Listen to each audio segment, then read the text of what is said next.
તો કેમ છો વિદ્યાર્થીઓ મિત્રો? મજામાં? હા કે ના? તમારી શાળામાં કોનો કાર્યક્રમ છે?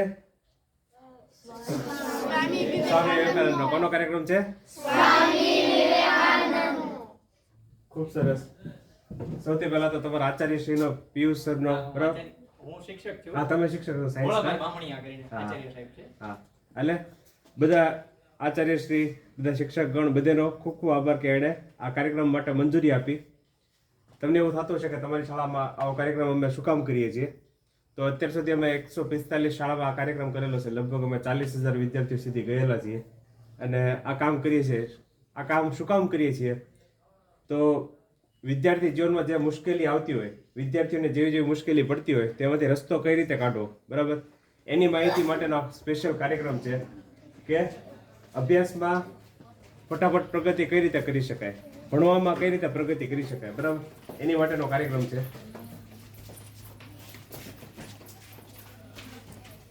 તો હું પણ જ્યારે તમારી જેમ શાળામાં હતો, 7મા 8મા ધોરણમાં, હું કાંઈ બહુ હોશિયાર વિદ્યાર્થી નહોતો. હું છેલ્લે બેસતો. છેલ્લે એટલા માટે બેસતો કે શિક્ષક કોઈ દી ઊભા ન કરે, અમદાડું પૂછવા માટે કે આનું શું થાય, પૂછા કે ઊભો કરે, બરાબર, આપણને કાંઈ આવડતું ન હોય, એટલે હું તો છેલ્લે જ બેસતો. અમારી શાળામાં 3 કલાકનો કાર્યક્રમ હતો સ્વામી વિવેકાનંદનો. અને મેં તમને કીધું કે હું કાંઈ બહુ હોશિયાર વિદ્યાર્થી નહોતો. મને કાર્યક્રમમાં ખાલી એટલી જ ખબર પડી કે આજે અમે બોલે છે ને એમાં કાંઈક છે, સાચું છે ખોટું છે એ ખબર નહોતી. પણ 9 વર્ષ પછી હું પોતે એન્જિનિયર છું, એન્જિનિયરિંગ કરેલું છે, માસ્ટર, બીએડ, એમએડ. હું પણ આ બધા શિક્ષકોની જેમ જ શિક્ષક છું, કેટલા બધા વર્ષોથી ભણાવું છું. તો જ્યારે હું 8 વાર નાપાસ થયો, કેટલી વાર? 8 વાર. આપણે મોટાભાગે વિદ્યાર્થીઓને થોડા ઓછા માર્ક આવે કે નાપાસ થાય તો નાસી પાસ થઈ જાય. હું 1 વાર, 2 વાર, 3 વાર, 4 વાર, 5 વાર, 6 વાર, 7 વાર, 8 વાર એન્જિનિયરિંગમાં, હું એન્જિનિયર છું, તો એન્જિનિયરિંગમાં હું 8 વાર નાપાસ થયો ગણિતમાં. ત્યારે મારી આમાં 2 જ રસ્તા હતા, કાં તો ભણવાનું છોડી દઉં, કાં 1.5 વર્ષમાં એન્જિનિયરિંગ 4 વર્ષનો આવે, 48 વિષય આવે, દર 6 મહિના પરીક્ષા આવે, એટલે દર 6 મહિના પરીક્ષા દેવાની, એમાં 2.5 વર્ષ હું નાપાસ જ થયો ખાલી. ત્યારે મને એમ થયું કે આ ભણવાનું છોડી દેવું જોઈએ. પણ એ દિવસે મને એક વિચાર આવ્યો કે મારી શાળામાં સ્વામીજીનો કાર્યક્રમ થયેલો, અને 9 વર્ષ પછી કાર્યક્રમ થયો, તેના 9 વર્ષ પછી મેં સ્વામીજીનું પુસ્તક વાંચ્યું. એ પુસ્તક વાંચ્યું, એને મારી આખી જિંદગી બદલી નાખી. એની પછી હું જીવનમાં કદી નાપાસ નથી થયો. સ્વામીજીએ શીખવાડ્યું કે ભણવું કઈ રીતે જોઈએ, બરાબર. એકવાર કોકે સ્વામીજીને પૂછ્યું કે જો તમને ફરીથી ભણવાનું કીધું તો તમે શું કરો? તો સ્વામીજીએ એવું કીધું, હું પહેલાં એક પુસ્તક ન વાંચું, હું પહેલાં એકાગ્રતા મેળવી લઉં. શું મેળવી લઉં? એકાગ્રતા. એકાગ્રતા શું છે એ થોડીક વારમાં ખબર પડશે તમને. હું મારું મન એકાગ્ર કરી લઉં, અને હું એટલું બધું એકાગ્ર કરી લઉં કે મારે કોઈ પણ પુસ્તક એક જ વાર વાંચવું પડે, મારે બીજી વાર કોઈ એને ઉપાડીને વાંચવું ન પડે, અને પછી હું મારી રીતે શિક્ષણ મેળવું, બરાબર. એટલે આ સ્વામીજીના પોતાના શબ્દો છે. અત્યારે તમારી મારી હાલત કેવી છે કે આપણે 10 કલાક બેઠા હોય ત્યારે માંડ એક પાનું યાદ રહે, બરાબર. માંડ ભણવા બેઠા હોય ત્યારે એમ થાય કે ઓલી બેનપણીનું શું થયું છે, બરાબર, મારા પપ્પા ખેતરે ગયા હશે કે નહીં, સમજાણું, મારા મમ્મી ક્યાં હશે, રોટલી બનાવી હશે કે નહીં, સમજાણું, સાહેબે શિક્ષક સાહેબે હોમવર્ક આપ્યું તો થયું હશે કે નહીં. આવા જ બધા વિચાર આવે, કારણ કે આપણું મન કેવું છે, ચંચળ છે. તો સ્વામીજી અમુક રસ્તા દેખાડે છે, એ રસ્તા ઉપર જો ચાલીએ ને તો આપણે શિક્ષણ ફટાફટ મેળવી શકીએ, બરાબર. 2009 સુધી જે છોકરો, એટલે કે મારી પોતાની વાત કરું, તમે સ્વામીજીને તો નથી જોયેલા, પણ હું 8 વાર નાપાસ થયેલો ગણિતમાં. 2014માં આખા ગુજરાતમાં મારો નંબર આવ્યો. તો જે વિદ્યાર્થી આટલી બધી વાર નાપાસ થયેલો હોય એનો આખા ગુજરાતમાં નંબર આવ્યો, આખા ગુજરાતમાં મારો 9મો નંબર હતો ગણિતમાં. તો એની પાછળનું કારણ શું છે કે સ્વામીજીએ જે કીધું છે એ રીતે જો આપણે શિક્ષણ મેળવીએ તો ફટાફટ પ્રગતિ કરી શકીએ. એટલે આ જે કાર્યક્રમ છે એની પાછળનું કારણ એ જ છે કે 2014માં જ્યારે મારો નંબર આવ્યો ત્યારે મને બધા ભાઈબંધ હતા, એને કીધું કે આજે સ્વામીજીનો સંદેશ છે એ ગામડે ગામડે આપણે પહોંચાડવો જોઈએ, જેથી કરીને વધારેમાં વધારે વિદ્યાર્થીઓ છે એને માહિતી મળે અને એ લોકો અભ્યાસમાં જે તકલીફ અનુભવે છે એમાંથી ફટાફટ બહાર આવે. તો કાર્યક્રમની શરૂઆત કરીએ. સ્વામીજી કહે છે કે 2 છોકરા ને 2 છોકરીઓ છે. કેટલા? 2 છોકરા કે 2 છોકરીઓ છે. એક છોકરો કે છોકરી છે એને દુનિયાના બધા પુસ્તકો વાંચી નાખ્યા, જ્યારે બીજો છોકરો કે છોકરી છે એને ખાલી 5 જ સુવિચાર વાંચ્યા. કેટલા? 5. તો સ્વામીજી શું કહે છે કે કોણ ફટાફટ પ્રગતિ કરશે? જેને ખાલી 5 જ વસ્તુ વાંચેલી છે એ. તો આજે આપણે કેટલી વસ્તુ શીખશું? 5. પહેલી વસ્તુ છે આત્મશ્રદ્ધા. શું છે? આત્મશ્રદ્ધા. આત્મશ્રદ્ધા એટલે પોતાની જાત ઉપર વિશ્વાસ. તો સ્વામીજી કહે છે કે જૂના ધર્મોએ કેવું છે જેને પ્રભુમાં શ્રદ્ધા નથી ઈ નાસ્તિક છે, નવો ધર્મ કહે છે જેને પોતાની જાતમાં શ્રદ્ધા નથી ઈ નાસ્તિક છે. એટલે સૌથી પહેલી જરૂરિયાત કેની છે? આત્મશ્રદ્ધા, પોતાની જાત ઉપર વિશ્વાસ. મોટાભાગના માણસોને પોતાની જાત ઉપર વિશ્વાસ હોતો નથી, એટલે જીવનમાં કોઈ દિવસ મહાન કાર્ય કરી શકતા નથી. એટલે વિદ્યાર્થી તરીકે અત્યારે જો જીવનમાં સૌથી જરૂરી હોય તો કઈ વસ્તુ છે? આત્મશ્રદ્ધા. શેની જરૂર છે? આત્મશ્રદ્ધા. ઘણી બધી દીકરીઓનું નામ હોય શ્રદ્ધા. શ્રદ્ધાનો મતલબ થાય વિશ્વાસ. કોઈ છે દીકરીનું નામ શ્રદ્ધા? આયા છે કોઈ દીકરીનું નામ? આમ લાગે છે દીકરી બેનને. હા. એક છે આપણી પાસે. કાંઈ વાંધો નહીં, આ કાર્યક્રમ પૂરો થાય ત્યારે એ બેન પોતે હાથ ઊંચો કરીને કહે છે, બરાબર? એટલે શ્રદ્ધા એટલે થાય વિશ્વાસ, બરાબર? આજે એ બેનને ખબર પડી છે કે શ્રદ્ધાનો મતલબ થાય વિશ્વાસ, પણ આત્મશ્રદ્ધા એટલે પોતાની જાત ઉપર વિશ્વાસ. સ્વામીજી એવું કહે છે કે 1000 વર્ષની ગુલામીને કારણે આપણે શું ગુમાવી દીધું? આત્મશ્રદ્ધા. શું ગુમાવી દીધું? આત્મશ્રદ્ધા. આપણે પેલા 750 વર્ષ મુગલોની ગુલામી કરીને 750 થી 800 વર્ષ 250 વર્ષ અંગ્રેજોની ગુલામી કરી, એટલે આપણે શું ગુમાવી દીધું? આત્મશ્રદ્ધા. સ્વામીજી આખા ભારતમાં પરિભ્રમણ કર્યું અને ઇંગ્લેન્ડ ગયા, પછી એટલે કે યુરોપમાં ગયા, જે અંગ્રેજો જેને આપણા દેશને ગુલામ બનાવ્યું હતું, બરાબર? પછી અમેરિકા પણ ગયા. ત્યાં તમારી જેટલા નાના નાના બાળકો હતા, ભાઈઓ બહેનો, બરાબર, ત્યાં તો દીકરીઓ માટે ત્યારે પણ શિક્ષણ ચાલુ હતું. ત્યારે આપણા દેશમાં દીકરીઓ માટે શિક્ષણ ચાલુ નહોતું. તો 5 છોકરા છોકરીઓને બોલાવ્યા, તમારી જેટલા નાના નાના બાળકો, અને પૂછ્યું કે કેન યુ ડુ ધીસ? શું તમે આ કામ કરી શકશો? તો બધી આંખમાં આંખ નાખીને જવાબ આવ્યો કે yes we can do this. જ્યારે ભારતમાં આવ્યા દીકરીઓ માટે તો શાળા જ નહોતી. મહારાષ્ટ્રમાં અમુક જગ્યાએ સાવિત્રીબાઈ ફૂલે શાળા ચાલુ કરેલી. જ્યારે 5 છોકરાઓને બોલાવ્યા નાના નાના અને પૂછ્યું કે કેન યુ ડુ ધીસ? શું તમે આ કામ કરી શકશો? તો બધા નીચે જોવા માંડ્યા. નીચે શું કામ જોવા માંડ્યા? કારણ કે આપણને આપણી જાત ઉપર વિશ્વાસ નથી. આપણે શું ગુમાવી દીધું? આત્મશ્રદ્ધા. તો સ્વામી વિવેકાનંદ કહે છે કે જો જીવનમાં સફળતા મેળવી હોય તો શેની જરૂર છે? આત્મશ્રદ્ધાની. શેની જરૂર છે? આત્મશ્રદ્ધાની. જે માણસને પોતાની જાત ઉપર વિશ્વાસ હોય, આત્મશ્રદ્ધા હોય ને, એ ઇતિહાસ બદલી શકે. બાકી માણસો આવે છે, જાય છે, કેટલા બધા માણસો મરે છે, કોઈનો કાંઈ પત્તો મળતો નથી ઇતિહાસમાં. પણ જે માણસ ઇતિહાસ રચવા માટે પેદા થયો હોય એને શું કરવું જોઈએ? આત્મશ્રદ્ધા, પોતાની જાત ઉપર વિશ્વાસ હોવો જોઈએ. શિક્ષક કાંઈ તમારો દુશ્મન નથી. હું પોતે શિક્ષક છું. તમારો ઓછા માર્ક આવે એટલે શિક્ષક તમને થોડુંક ખીજાય તો એમાં તમે નાસીપાસ થઈ જાઓ, રોવા માંડો, હિંમત હારી જાઓ. પણ એવું બધું નથી કરવાનું. તમારે શું વિચારવાનું છે કે આ શિક્ષક કે આ મેડમ છે, બરાબર, આ વખતે મને કહી ગયા, પણ આગલી વખતે હું દિવસ રાત મહેનત કરીશ અને આ શિક્ષકની પાસેથી તો હું શાબાશી લઈશ. આ વખતે ભલે મને સાહેબ કે મેડમ કહી ગયા, પણ આગલી વખતે આ જ શિક્ષક જેને મને કીધું છે એના જ મોટેથી મારે સાહેબે મને કહેવું પડશે કે તે જોરદાર કામ કર્યું, બરાબર? તો એ ક્યારે થાય? આત્મશ્રદ્ધા, પોતાની જાત ઉપર વિશ્વાસ હોય ત્યારે થાય. તો આત્મશ્રદ્ધા હોવી ખૂબ જરૂરી છે, બરાબર? તો હું તમને એક વાર્તા કહું. આત્મશ્રદ્ધા સાહિત્ય શબ્દ તમને અઘરો લાગે. કાર્યક્રમ હમણાં અડધી પોણી કલાકમાં પૂરો થઈ જશે, પછી હું વયો જઈશ, તમે ભૂલી જશો. તમે મધ્યાહન ભોજન ખાઈને પછી હોઈ જાઓ, કે પછી આ ક્લાસમાં સાહેબનો લેક્ચર પડશે, સાંજે ઘરે જાઓ પછી ભૂલી જાઓ. હું તમને એક વાર્તા કહું. વાર્તાથી તમને આખી જિંદગી, આ વાર્તા આખી જિંદગી યાદ રહે એવી છે. એક છોકરી છે, એનો જન્મ થયો દક્ષિણ ભારતમાં, બરાબર? પહેલેથી જ તે છોકરી ભણવામાં હોશિયાર અને 1 થી 10 ધોરણ એને કન્નડ ભાષામાં કર્યું. 11મું 12મું ધોરણ હતું એને અંગ્રેજી માધ્યમમાં કર્યું. 12મું ધોરણ પૂરું થયું એટલે એના પપ્પાએ એક દિવસ એને પૂછ્યું કે તારે શું ભણવું છે? તો જેમ હું એન્જિનિયર છું ને, એમ એ છોકરીએ કીધું કે મારે એન્જિનિયર બનવું છે. તેના પપ્પા કે તું ગાંડી થઈ ગયા લાગે, એન્જિનિયર બનાય? એન્જિનિયરિંગમાં બધા છોકરા જ હોય, છોકરીઓ કોઈ ન હોય. એને કીધું ગમે થાય, મારે તો એન્જિનિયર જ બનવું છે. હોશિયાર હોય ને એ કોઈ માને નહીં, એ કોઈ ન માને. એના પપ્પા કે આ છોકરી એમ નહીં મને. એના પપ્પાએ કીધું તું ડોક્ટર બની જા. ડોક્ટર ઘણી બધી છોકરીઓ હોય, નર્સિંગનું લઈ લે, કારણ કે નર્સિંગમાં ઘણી બધી છોકરીઓ હોય. એન્જિનિયરિંગમાં જાય તો ત્યાં બધા છોકરા તો હોય, કોઈ છોકરીઓ હશે જ નહીં. પણ એ કાંઈ છોકરી માની નહીં, સમજાણું. તેના પપ્પાએ એના આખા કુટુંબમાં કીધું, કાકા મામા પૂછ્યું કે આ મારી દીકરીને સમજાવો કે ડોક્ટર બને કે નર્સિંગ બને. પણ એને કીધું કે કાંઈ નહીં, સમજાણું, મારે તો એન્જિનિયર જ બનવું છે. છેલ્લે એના પપ્પા કંટાળી જઈને ફોર્મ ભર્યું, કારણ કે પહેલેથી જ તે છોકરી હોશિયાર હતી ભણવામાં. પહેલા કાંઈ જ એડમિશન મળી ગયું. એટલે પ્રિન્સિપલને મળવા ગયા કે મારી એકની એક દીકરી છે, તમે ખૂબ ધ્યાન રાખજો. પ્રિન્સિપલે કીધું કાંઈ વાંધો નહીં, આમાં અમારી રીતે જે કાંઈ મદદ થાય નહીં કરશું. અને પછી એને એક રૂમ આપ્યો. જ્યારે દીકરીનો પહેલો દિવસ હતો, એને રૂમમાં પગ મૂક્યો ત્યારે રૂમ સાફે નહોતો કર્યો, હાવણી નહોતી કરી. પછી ઓલો પટ્ટાવાળો હાવણી લઈને આવવાની સાફ કરતો હતો. પછી ઓલી છોકરીએ હાવણી એના હાથમાંથી લઈ લીધી, પોતે જ તે હાવણી કાઢીને પછી પોતું કર્યું. દફતર રાખ્યું, ત્યાં બેલ વાગ્યો. વર્ગખંડનો સમય થયો એટલે એ છોકરી અંદર પગ રાખ્યો. તો પાછળથી બધા છોકરા હતા ને એ રાડિયો પાડવા માંડે, એ છોકરી તું નવાઈની કોણ છો? હાલ નીકળાઈ હતી, તું ઓળી કોણ છો ભણવા વાળી? ઉદાહરણ, કારણ કે અત્યાર સુધી કોઈ છોકરી આવી ન હોય ને તો છોકરા બધા ગાંડા થઈ ગયા કે હે તું નીકળ કેટલા બધા ગાળો દેવા માંડ્યા ને કેટલા બધા કાગળિયા લુચ્ચાઈ ઘા કરવા માંડ્યા ને પછી જેવી છોકરી બેસવા ગઈ ને તો પાટલી ઉપર પાણી ઢોળી દીધું. પણ એ છોકરી એક પણ શબ્દ ન બોલી. 1 દિવસ 2 દિવસ 3 દિવસ 4 દિવસ 5 6 7 8 એવી રીતે 1 મહિનો 2 મહિના 3 મહિના દરરોજ આ ઘટના બને. દરરોજ એના કેટલા બધા માણસો ઠેકડી ઉડાડે, મજાક ઉડાડે, પણ એ છોકરી છે ને કાંઈ ન બોલે.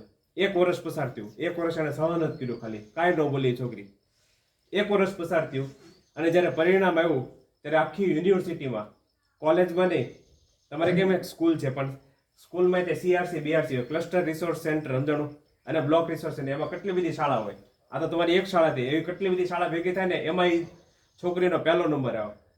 ત્યારે જ્યારે એ છોકરીએ દરવાજાની અંદર પગ મૂક્યો ત્યારે બધા છોકરા એને સલામ કરી કે અમે બધા ભેગા મળીને ત્યારે કેટલી બધી ઠેકડી ઉડાડતા, મજાક ઉડાડતા, મશ્કરી કરતા, તને નાસીપાસ કરવાની કોશિશ કરતા, પણ તું જીવનમાં કોઈ દિવસ હિંમત ન હારી. આજે હિંમત ન હારવી એને શું કહેવાય? આત્મશ્રદ્ધા. શું કહેવાય? આત્મશ્રદ્ધા. પોતાની જાત ઉપર વિશ્વાસ. એ છોકરીને પોતાની જાત ઉપર વિશ્વાસ હતો કે ગમે એ થાય, આખી દુનિયા, સ્વામી વિવેકાનંદ કહે છે કે આખી દુનિયા ભલે તમારી સામે ઊભી રહી જાય, તમારા મા બાપ, ભાઈ બહેન, મિત્ર, વાલી, બેનપણી, શિક્ષક બધા તલવારમાં હાથ લઈને ઉભા હોય, તોય જો તમને તમારી જાત ઉપર વિશ્વાસ હોય ને તો તમે ઇતિહાસ બનાવી શકો. નકર તો તમે જીવનમાં કોઈ દિવસ ઇતિહાસ બનાવી નહીં શકો. તો ઇતિહાસ બનાવવો હોય તો સૌથી પહેલી જરૂરિયાત શેની છે? આત્મશ્રદ્ધાની. શેની જરૂર છે? આત્મશ્રદ્ધાની. પોતાની જાત ઉપર વિશ્વાસ. ગમે એ થાય કે હું કરીશ જ તે. આ દુનિયાની કોઈ તાકાત મને રોકી નહીં શકે. આ જે શક્તિ છે એ ક્યાંથી આવે? આત્મશ્રદ્ધામાંથી. બરાબર. આ છોકરી હતી ખાલી ત્યાં જ ન અટકી. 1968માં એણે એન્જિનિયરિંગ કર્યું, પછી એણે માસ્ટર ડિગ્રી કર્યું IISc બેંગ્લોરમાંથી. IISc બેંગ્લોરની સ્થાપના સ્વામી વિવેકાનંદના કારણે જ થયેલી. ત્યાંથી એણે માસ્ટર ડિગ્રી પૂરું કર્યું. ત્યારે 1970ની સાલમાં, એ સમયે 70-72ની સાલમાં એણે કોમ્પ્યુટરમાં એડમિશન લીધું. આજે તો તમારી શાળામાં પણ સ્માર્ટ બોર્ડ છે. સરે મને દેખાડ્યું કે તમારે કાંઈક વિડીયો દેખાડ્યો હતો, પણ આપણે ખાલી હાવ સાદી વાત જ કરીએ. બરાબર. કારણ કે પ્રેરણા આપવા વાળા સ્વામી વિવેકાનંદ છે, હું નથી. હું તો ખાલી સ્વામી વિવેકાનંદની વાત કરી શકું. જેવી રીતે મને સ્વામી વિવેકાનંદે પ્રેરણા આપી, એની જેમ સ્વામી વિવેકાનંદનું કામ છે તમને પ્રેરણા આપવાનું. મારું કામ ખાલી માધ્યમનું છે. સમજાણું? હું તમને માહિતી પહોંચાડું. તો આ જે છોકરી હતી ત્યાં જ ન અટકી, એણે માસ્ટર ડિગ્રી પૂરું કર્યું કોમ્પ્યુટર સાયન્સમાં. એ સમયે આજથી લગભગ 54 વર્ષ પહેલા, જ્યારે કોમ્પ્યુટર કોઈને ખબર નહોતી. અને પછી એમના લગ્ન થાય છે. લગ્ન થાય છે, એક દિવસ એનો પતિ એની પાસે આવે કે અને કહે છે કે મેં આજે નોકરી મેકી દીધી. ત્યારે 26 વર્ષની છોકરીની ઉંમર હોય છે. એને કીધું કાંઈ વાંધો નહીં, આપણી થાળીમાં ભલે એક રોટલી હોય, આપણે શાંતિથી ખાશું. આજની કોઈ છોકરી હતી તો એના પતિને છોડીને હોય જાય. સમજાણું? પણ આ છોકરી તો કેવી હતી? શક્તિશાળી હતી. એ કાંઈ ડરપોક નહોતી. એને કીધું કાંઈ વાંધો નહીં, આપણે ભલે પૈસા માટે પાગલ નથી થવું, આપણી થાળીમાં એક રોટલી હોય તો આપણે શાંતિથી જીવશું. એનો પતિ એને એવું કહેશ કે મારે એક કંપની ખોલવી છે, બરાબર, અને એની માટે મારે પૈસાની જરૂર છે. તો એની પત્ની કીધું તો પૈસાની વ્યવસ્થા કઈ રીતે કરશું? તો એનો પતિ કહે કે આપણે લોન લેશું. ત્યારે એ છોકરી કહે કે ના, લોન લેવાની જરૂર નથી, હું તમને મદદ કરીશ. કારણ કે છોકરીઓનો સ્વભાવ કેવો હોય, પપ્પા હોય ને, પપ્પા કે મમ્મી 10 રૂપિયા છોકરીને વાપરવા આપે ને તો છોકરાને ભૂખ લાગે ને તો 10 રૂપિયા વાપરે. છોકરીને ભયંકર ભૂખ લાગી હોય ને તો એ 5 રૂપિયા જ વાપરે, 5 રૂપિયા બચાવે. છોકરીઓનો નાનપણથી સ્વભાવ હોય કે 1 રૂપિયા બચાવે. સમજાણું? તો આજે છોકરી હતી ને એને તે 10,250 રૂપિયા બચાવેલા. એ સમયે કેટલા બધા નાનપણથી કોલેજમાં આવીને ત્યાં સુધી, બરાબર, કોલેજ પૂરી કરી ત્યાં સુધી એને એમાંથી 10,000 રૂપિયા પોતાના પતિને આપ્યા.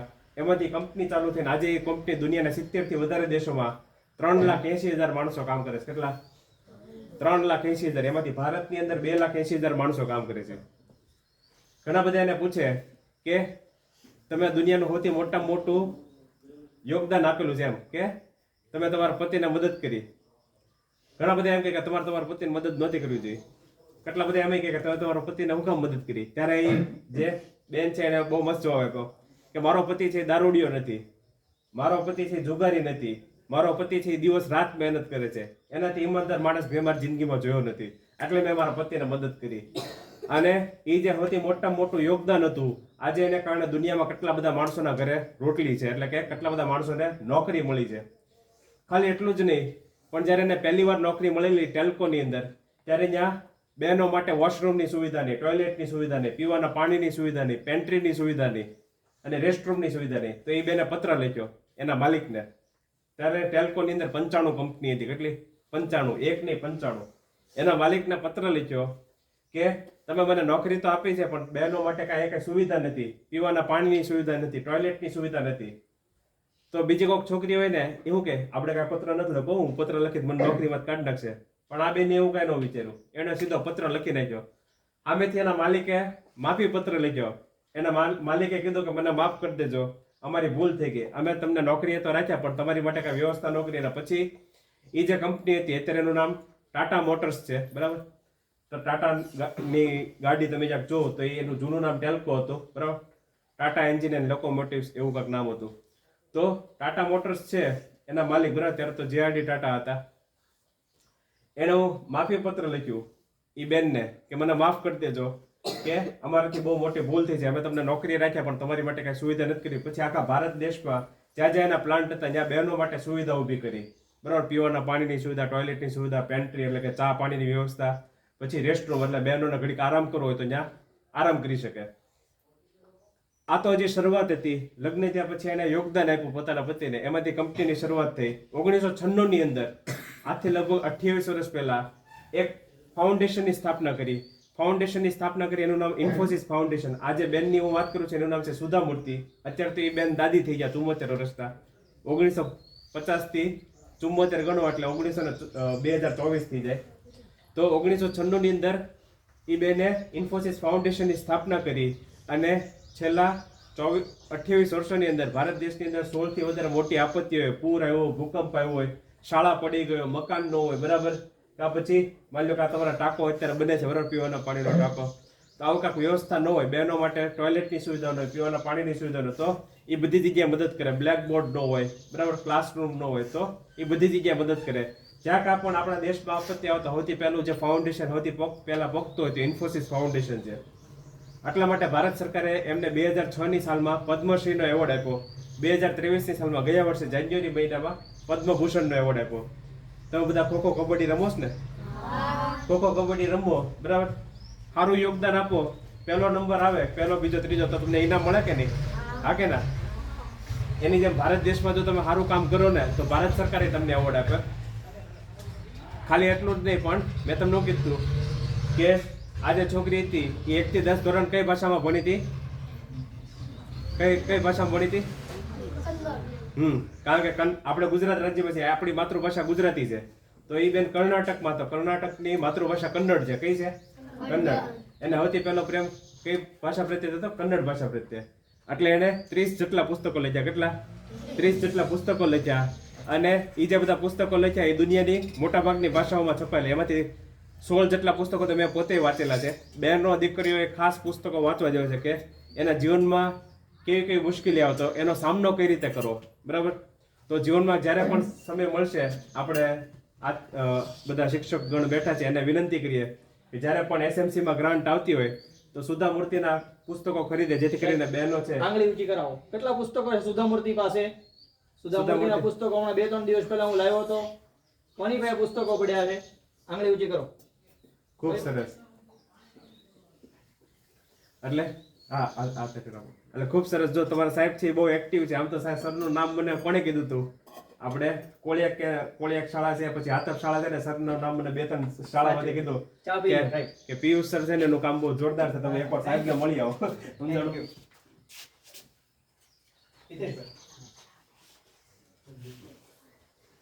હમણાં એક છોકરાએ આવી રીતે મારા મિત્રએ 5000 રૂપિયાની ગ્રાન્ટ આપી હતી ને, મને મસ્ત આપ્યા હતા ને, તેમાંથી સુધા મૂર્તિના પછી ઝુલેવનના એ બધા પુસ્તકો બાળકોને દીધા. આઈ.કે. વિજયવાળા સાહેબના. હા, એટલે બધા પુસ્તકો બાળકો ખાસ કરવાની સરસ વાંચે. નહીં તો આયા આવ્યો ને છાપું મેં જોયું એટલે સમજી જાવ. બાકી છાપું એટલા દૂરના ગામડામાં છાપું હોય એ કાંઈ અશક્ય વાત છે.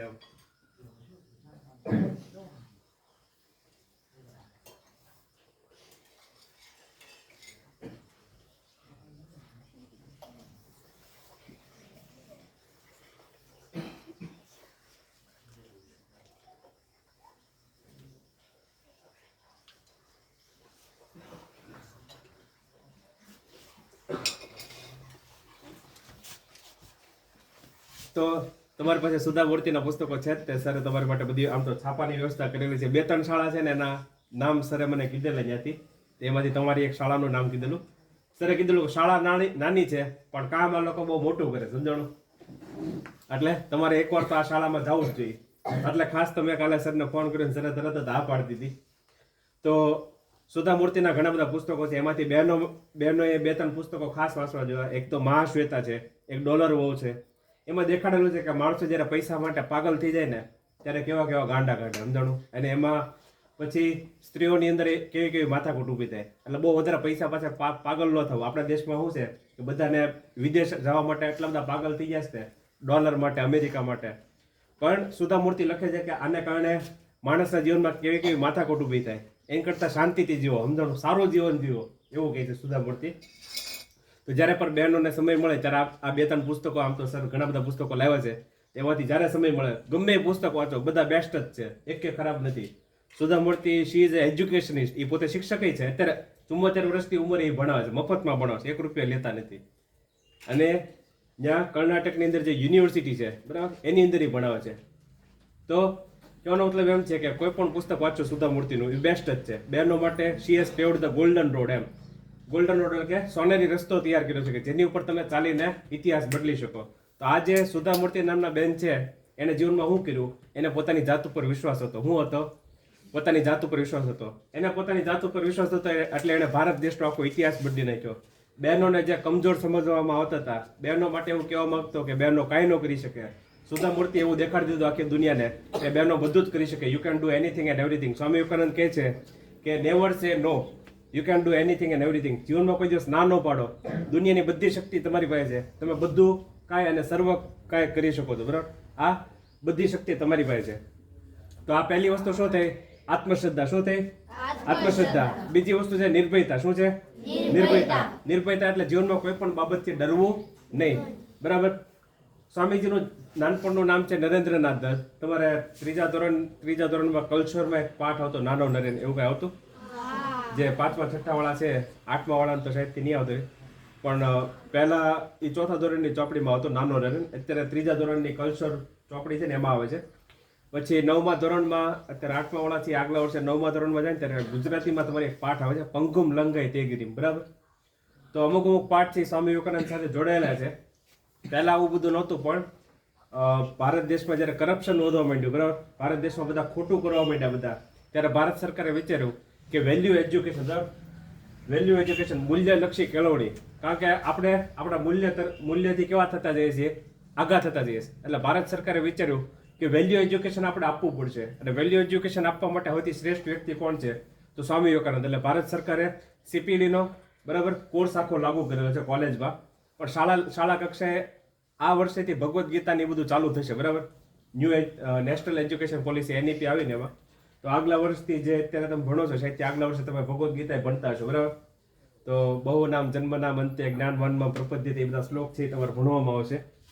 તો કહેવાનો મતલબ એમ છે કે સ્વામીજી હતા, એનું જીવન હતું ને ભવ્ય હતું, એટલા માટે એની ઉપરથી ભારત સરકારે વેલ્યુ એજ્યુકેશનનો આખો કોર્સ દાખલ કરેલો છે. તો સ્વામીજીનો જન્મ છે 12 જાન્યુઆરી 1863ના દિવસે થયો. ગયા અઠવાડિયે 12 તારીખ હતી, બરાબર, આ શુક્રવારે જ તે. ત્યારે સ્વામીજીનો જન્મ જયંતિ હતી. પણ અમે બીજી શાળામાં હતા, બરાબર. અને ભાવનગરમાં સ્વયંસેવકો બહુ ઓછા છે. હું એક જ છું, આમ તો તમે એમ કહી શકો. એટલા માટે હું એકલો બધી જગ્યાએ ન પહોંચી શકું. તો 12 જાન્યુઆરી 1863ના દિવસે મકર સંક્રાંતિ હતી. દર 100 વર્ષે મકર સંક્રાંતિ છે ને એક દિવસ પાછળ જાય. તો એ 1863 એટલે 19મી સદી હતી. એમાં 12 જાન્યુઆરી, પછી 20મી સદીમાં આપણે 13 જાન્યુઆરીએ ઉજવતા મકર સંક્રાંતિ. અત્યારે 21મી સદી આવી ગઈ તો આપણે 14 જાન્યુઆરી ઉજવીએ છીએ. તો સ્વામીજીનો જન્મ 12 જાન્યુઆરી 1863ના દિવસે થયો. સવારે 6 વાગ્યામાં થોડીક મિનિટની વાર હતી ત્યારે સ્વામીજીનું નાનપણનું નામ નરેન્દ્રનાથ દત્ત, એના પિતાનું નામ વિશ્વનાથ દત્ત, એના માતાનું નામ ભુવનેશ્વરી દેવી.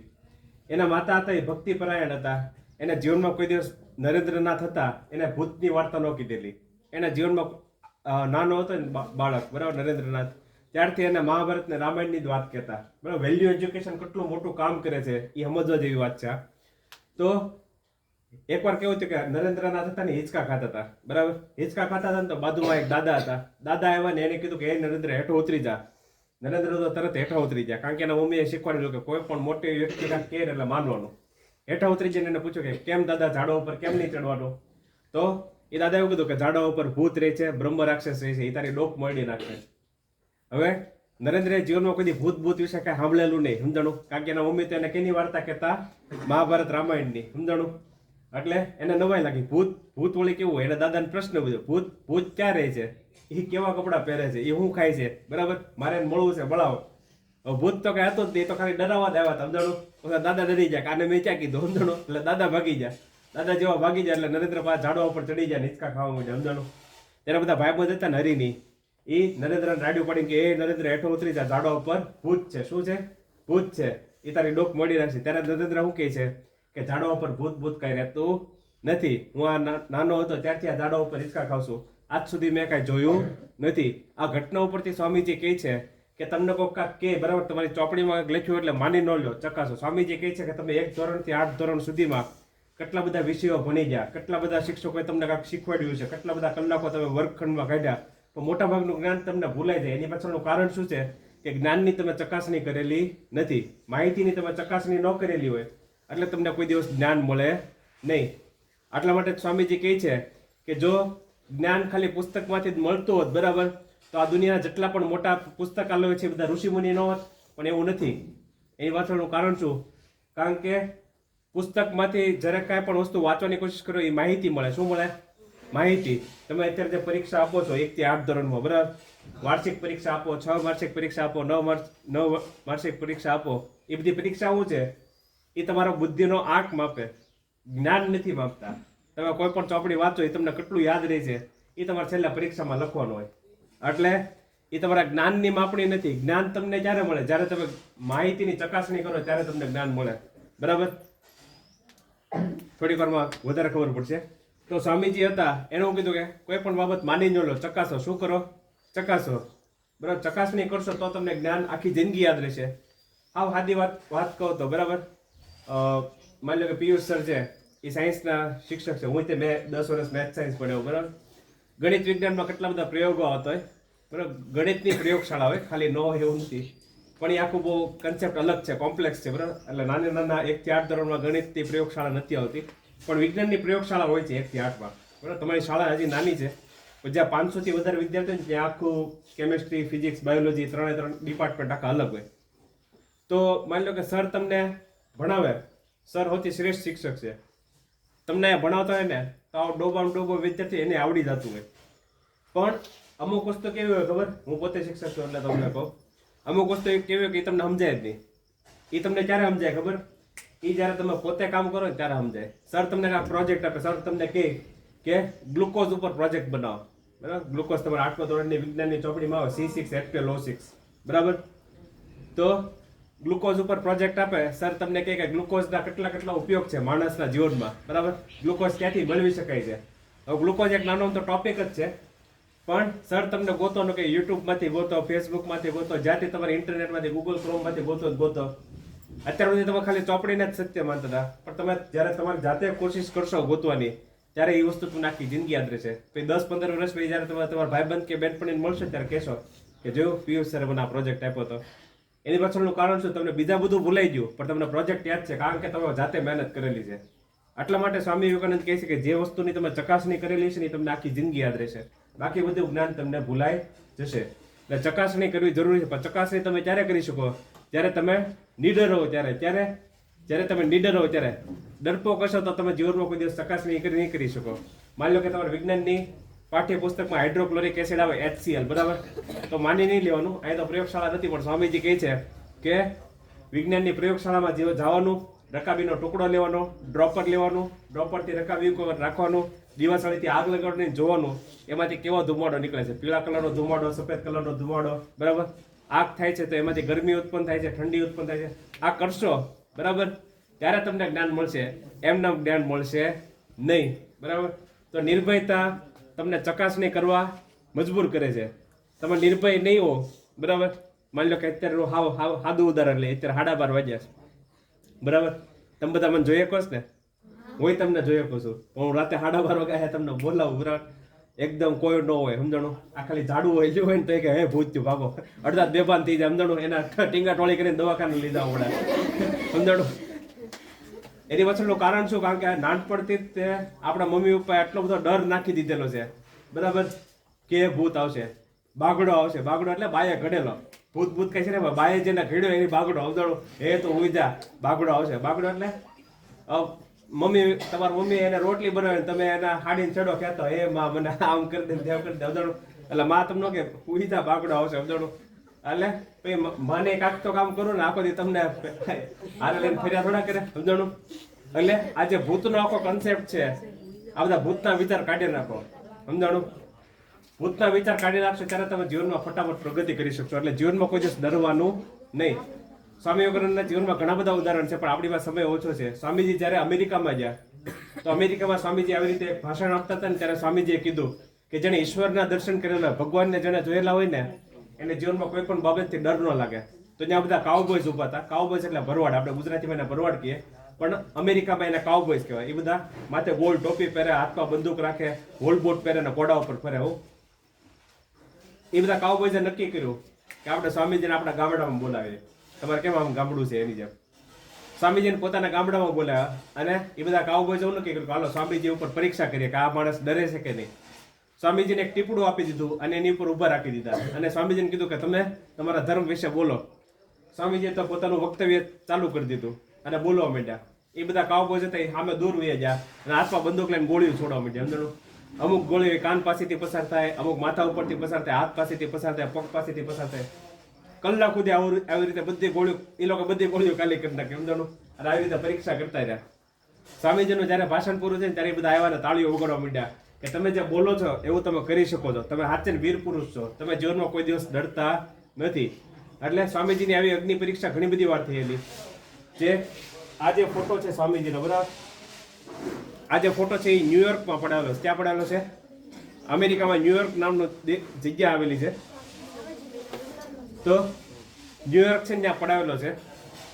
પણ આ ફોટા પાછળ એક આખી વાર્તા છે. સ્વામીજી આમ ઊભા છે ને એની પાછળ આખી વાર્તા છે. સ્વામીજી જ્યારે આખા ભારતનું પરિભ્રમણ કરતા હતા સંન્યાસી તરીકે, એના હાથમાં દંડ અને કમંડલું. દંડ એટલે કે એ લોકો લાકડી રાખે સાધુ સંતો, કારણ કે આખા ભારતનું પરિભ્રમણ કરવાનું હોય. આ ભારત દેશ બહુ મોટો છે સમજાણું. તેનું પરિભ્રમણ કરતા કરતા પગ થાકી જાય ત્યારે એ લોકો લાકડી રાખે કે લાકડીના ટેકે એ લોકો આગળ વધી શકે સમજાણું. કારણ કે સાધુ સંતોમાં એક કહેવત છે કે સાધુ તો ચલતા ભલા, સાધુ હોય ક્યાંય વધારે રોકાય નહીં. અને એ લોકો કમંડલું રાખે. કમંડલથી એ લોકો પાણી પીને એની અંદર જ ભિક્ષા લઈને એમાંથી જ ખાય. એ લોકો કઈ થાળી વાળી ન રાખે. તમારે જે કાંઈ આપવું હોય ને સાધુ સંતોને તે એટલો આમ તો વાટક્યો એને કમંડલ કહેવાય. એ લોકો પકડી રાખે, એમાં જ તે પાણી પીને એમાં જ થાય. તો સ્વામીજીમાં આટલું જ હતું. જ્યાં વારાણસીમાં ગયા, વારાણસીમાં શિર ભવાની માતાનું મંદિર હતું. એક જ રસ્તો હતો જવાનો આવવાનો. એક બાજુ દિવાલ હતી, એક બાજુ તળાવ હતું. મંદિરે દર્શન કરી લીધા એટલે સ્વામીજી પાછા આવતા હતા. હવે જ્યાં વારાણસી છે ને અયોધ્યા પાસે નજીક છે. અયોધ્યા બે દી પછી આમ તો જ્યાં રામ ભગવાનનું મંદિર બનવાનું છે. સર તમને માહિતી આપશે બરાબર કે જ્યાં અયોધ્યામાં રામ ભગવાનનું મંદિર છે ને પ્રાણ પ્રતિષ્ઠા છે. તો જ્યાં વારાણસી છે ને અયોધ્યા પાસે. તો અયોધ્યામાં આટલા મોટા વાંદરા હોય. કેટલા? આટલા મોટા વાંદરા. તમે અમદાવાદ ને વડોદરા જાઓ તો એટલા નાના વાંદરા હોય. કારણ કે હવે આપણે જંગલ બધા રોકી લીધા, આપણે ઝાડવા બધા કાપી દઈએ એટલે વાંદરા હવે શહેરમાં આવી જાય. તો વારાણસીમાં આટલા મોટા વાંદરા હોય. તો સ્વામીજી જયારે પાછા આવતા હતા ને મંદિરથી તો વાંદરા બધા પાછળ પડ્યા. સ્વામીજીએ જોયું. સ્વામીજી ડરતા નહીં પણ એને ખબર ન પડે કે જીવનમાં હું કરું સમજાણું. વાંદરા આવે ત્યારે હું કરું એ ખબર નહોતી. તો સ્વામીજી ઝડપથી હાલવા માંડ્યા. સ્વામીજી ઝડપથી હાલવા માંડ્યા તો વાંદરા ઝડપથી હાલવા માંડ્યા. તો વાંદરા ઝડપથી હાલો તો સ્વામીજી દોડવા માંડ્યા સમજાણું. સ્વામીજી દોડવા માંડ્યા તો વાંદરા દોડવા માંડ્યા. તો વાંદરા બધા દોડવા માંડ્યા તો એક સાધુ હતા 80-90 વર્ષના. એને કીધું કે ઉભા રહો અને દુષ્ટોનો સામનો કરો, સ્ટોપ એન્ડ ફેસ ધ બ્રૂટ્સ. એક 80-90 વર્ષના સાધુ હતા. એ યાદ રહેતા. એને ખબર હતી કે આ વાંદરા હોય ને એ કન્નડ ગત કરે સમજાણું. માણસો જે હાલી જતા હોય ને એને સ્વામીજીને કીધું કે stop and face the brute, ઉભા રહ્યો અને દુષ્ટોનો સામનો કરો. પછી સ્વામીજી આવી રીતે ઉભા રહ્યા અને બધા વાંદરાની આંખમાં આંખ રાખીને જોયું તો બધા વાંદરા ગુમ થઈ ગયા. આ વાત ક્યાં કીધેલી? તો સ્વામીજી જ્યારે ન્યુયોર્કમાં ગયા હતા જ્યાં ભગીની મંડળ હતું. ભગીની મંડળ એટલે કે સિસ્ટર્સ ક્લબ, એટલે બહેનોનું જે મંડળ હોય ને એમાં 7-8 હજાર બહેનો હતા. એને સ્વામીજીને વિનંતી કરી કે સ્વામીજી તમે તમારા મા વિશે કાંક બોલો, કારણ કે તમે એટલા મહાન વ્યક્તિ છો બરાબર, તો તમે તમારી મા વિશે કાંક બોલો. ત્યારે સ્વામીજીએ ત્યાં વાર્તા કીધેલી કે જ્યારે જીવનમાં મુશ્કેલી આવે, શું આવે? મુશ્કેલી આવે ત્યારે એનાથી ભાગવાની કોશિશ ન કરો પણ એનો સામનો કરો. શું કરો? સામનો કરો. આપણે શું કરીએ કે આપણે પેટ દેખાડીને ભાગવાની કોશિશ કરીએ પણ એનાથી શું થાય? મુશ્કેલી વધારે પાછળ પડે. અત્યારે તમારા જીવનમાં શું મુશ્કેલી હોય કે ગણિત વિજ્ઞાનમાં ઓછા માર્ક આવે, સમાજ વિદ્યામાં ઓછા માર્ક આવે, હિન્દી ગુજરાતીમાં ઓછા માર્ક આવે, સંસ્કૃતમાં માર્ક ઓછા આવે. એનાથી ભાગવાની કોશિશ ન કરો. શિક્ષક તમને કાંઈક કહેતા હોય તો એ માનો ને એની ઉપર અમલ કરો. તો તમે જો મુશ્કેલીનો સામનો કરશો તો તમે અભ્યાસમાં ફટાફટ પ્રગતિ કરશો. એનાથી પીઠ દેખાડીને ભાગવાની કોશિશ કરતો તો તમે જીવનમાં કોઈ દિવસ પ્રગતિ કરી શકશો નહીં. અત્યારે તમારું સૌથી મુખ્ય કામ શું છે? ભણવાનું. અને ભણવામાં જો તમે પીઠ દેખાડશો તો તમે જીવનમાં કોઈ દિવસ આગળ વધી શકશો નહીં. એટલે ડરવાનું નથી. શું નથી કરવાનું? ડરવાનું નથી. બરાબર? જો તમે ડરશો તો તમે જીવનમાં પ્રગતિ કરી શકશો નહીં. એટલે આ થયું નિર્ભયતા. પહેલી વસ્તુ આપણે શીખ્યા આત્મશ્રદ્ધા. શું શીખ્યા? બીજી વસ્તુ નિર્ભયતા. ત્રીજી વસ્તુ છે એકાગ્રતા. શું છે? એકાગ્રતા એટલે શું? તો સ્વામીજી કહે છે કે 2 છોકરા ને 2 છોકરીઓ છે. એક છોકરો કે છોકરી છે એનો ક્લાસમાં પહેલો નંબર આવે. અહીંયા પહેલો નંબર કોનો આવે છે? 5 6 7 8 માં. આંગળી હાથ ઊંચો કરો તો 5 6 7 8 માં પહેલો નંબર જે કોઈ બેન ભાઈ નો આવતો હોય. હમણાં જ કીધું ડરો નહીં, એકબીજામાં ન જાઓ. જેનો હાથ પહેલો નંબર આવ્યો હોય, હા ચલો આ બેન નો. શું નામ બેન તમારું? શું? વૈશાલી. ઓકે, હા વૈશાલી બેન નો નંબર આવે. કે 8મો ધોરણ? ઓકે 8મો. ચલો આ વૈશાલી બેન નો પહેલો નંબર આવે. બરાબર? પછી આવ છેલ્લો નંબર કે જે કોઈ નાપાસ થતો એવું હોય છે, હાવ છેલ્લે આવતો હોય, સાહેબ એને કીધા તો સાહેબ કે તમારો દુશ્મન નથી હોય, સાહેબ તમને કહેતા કે તું ભણ સમજાણો છે કોઈ એવું? હાલો ભાઈઓમાં કોક છે, હાલો કાંઈ વાંધો નહીં, જે હોય. બરાબર? હવે જો સ્વામીજી શું કહે છે? સ્વામીજીએ બધા રસ્તા આપેલા. જો જે પહેલો છોકરો છોકરી પહેલા નંબરે જે પાસ થતો હોય ને, 2 છોકરા ને 2 છોકરીઓ છે. એક છોકરો કે છોકરીને એનો પહેલો નંબર આવે, બીજો છોકરો છોકરી છે એનો છેલ્લો નંબર આવે.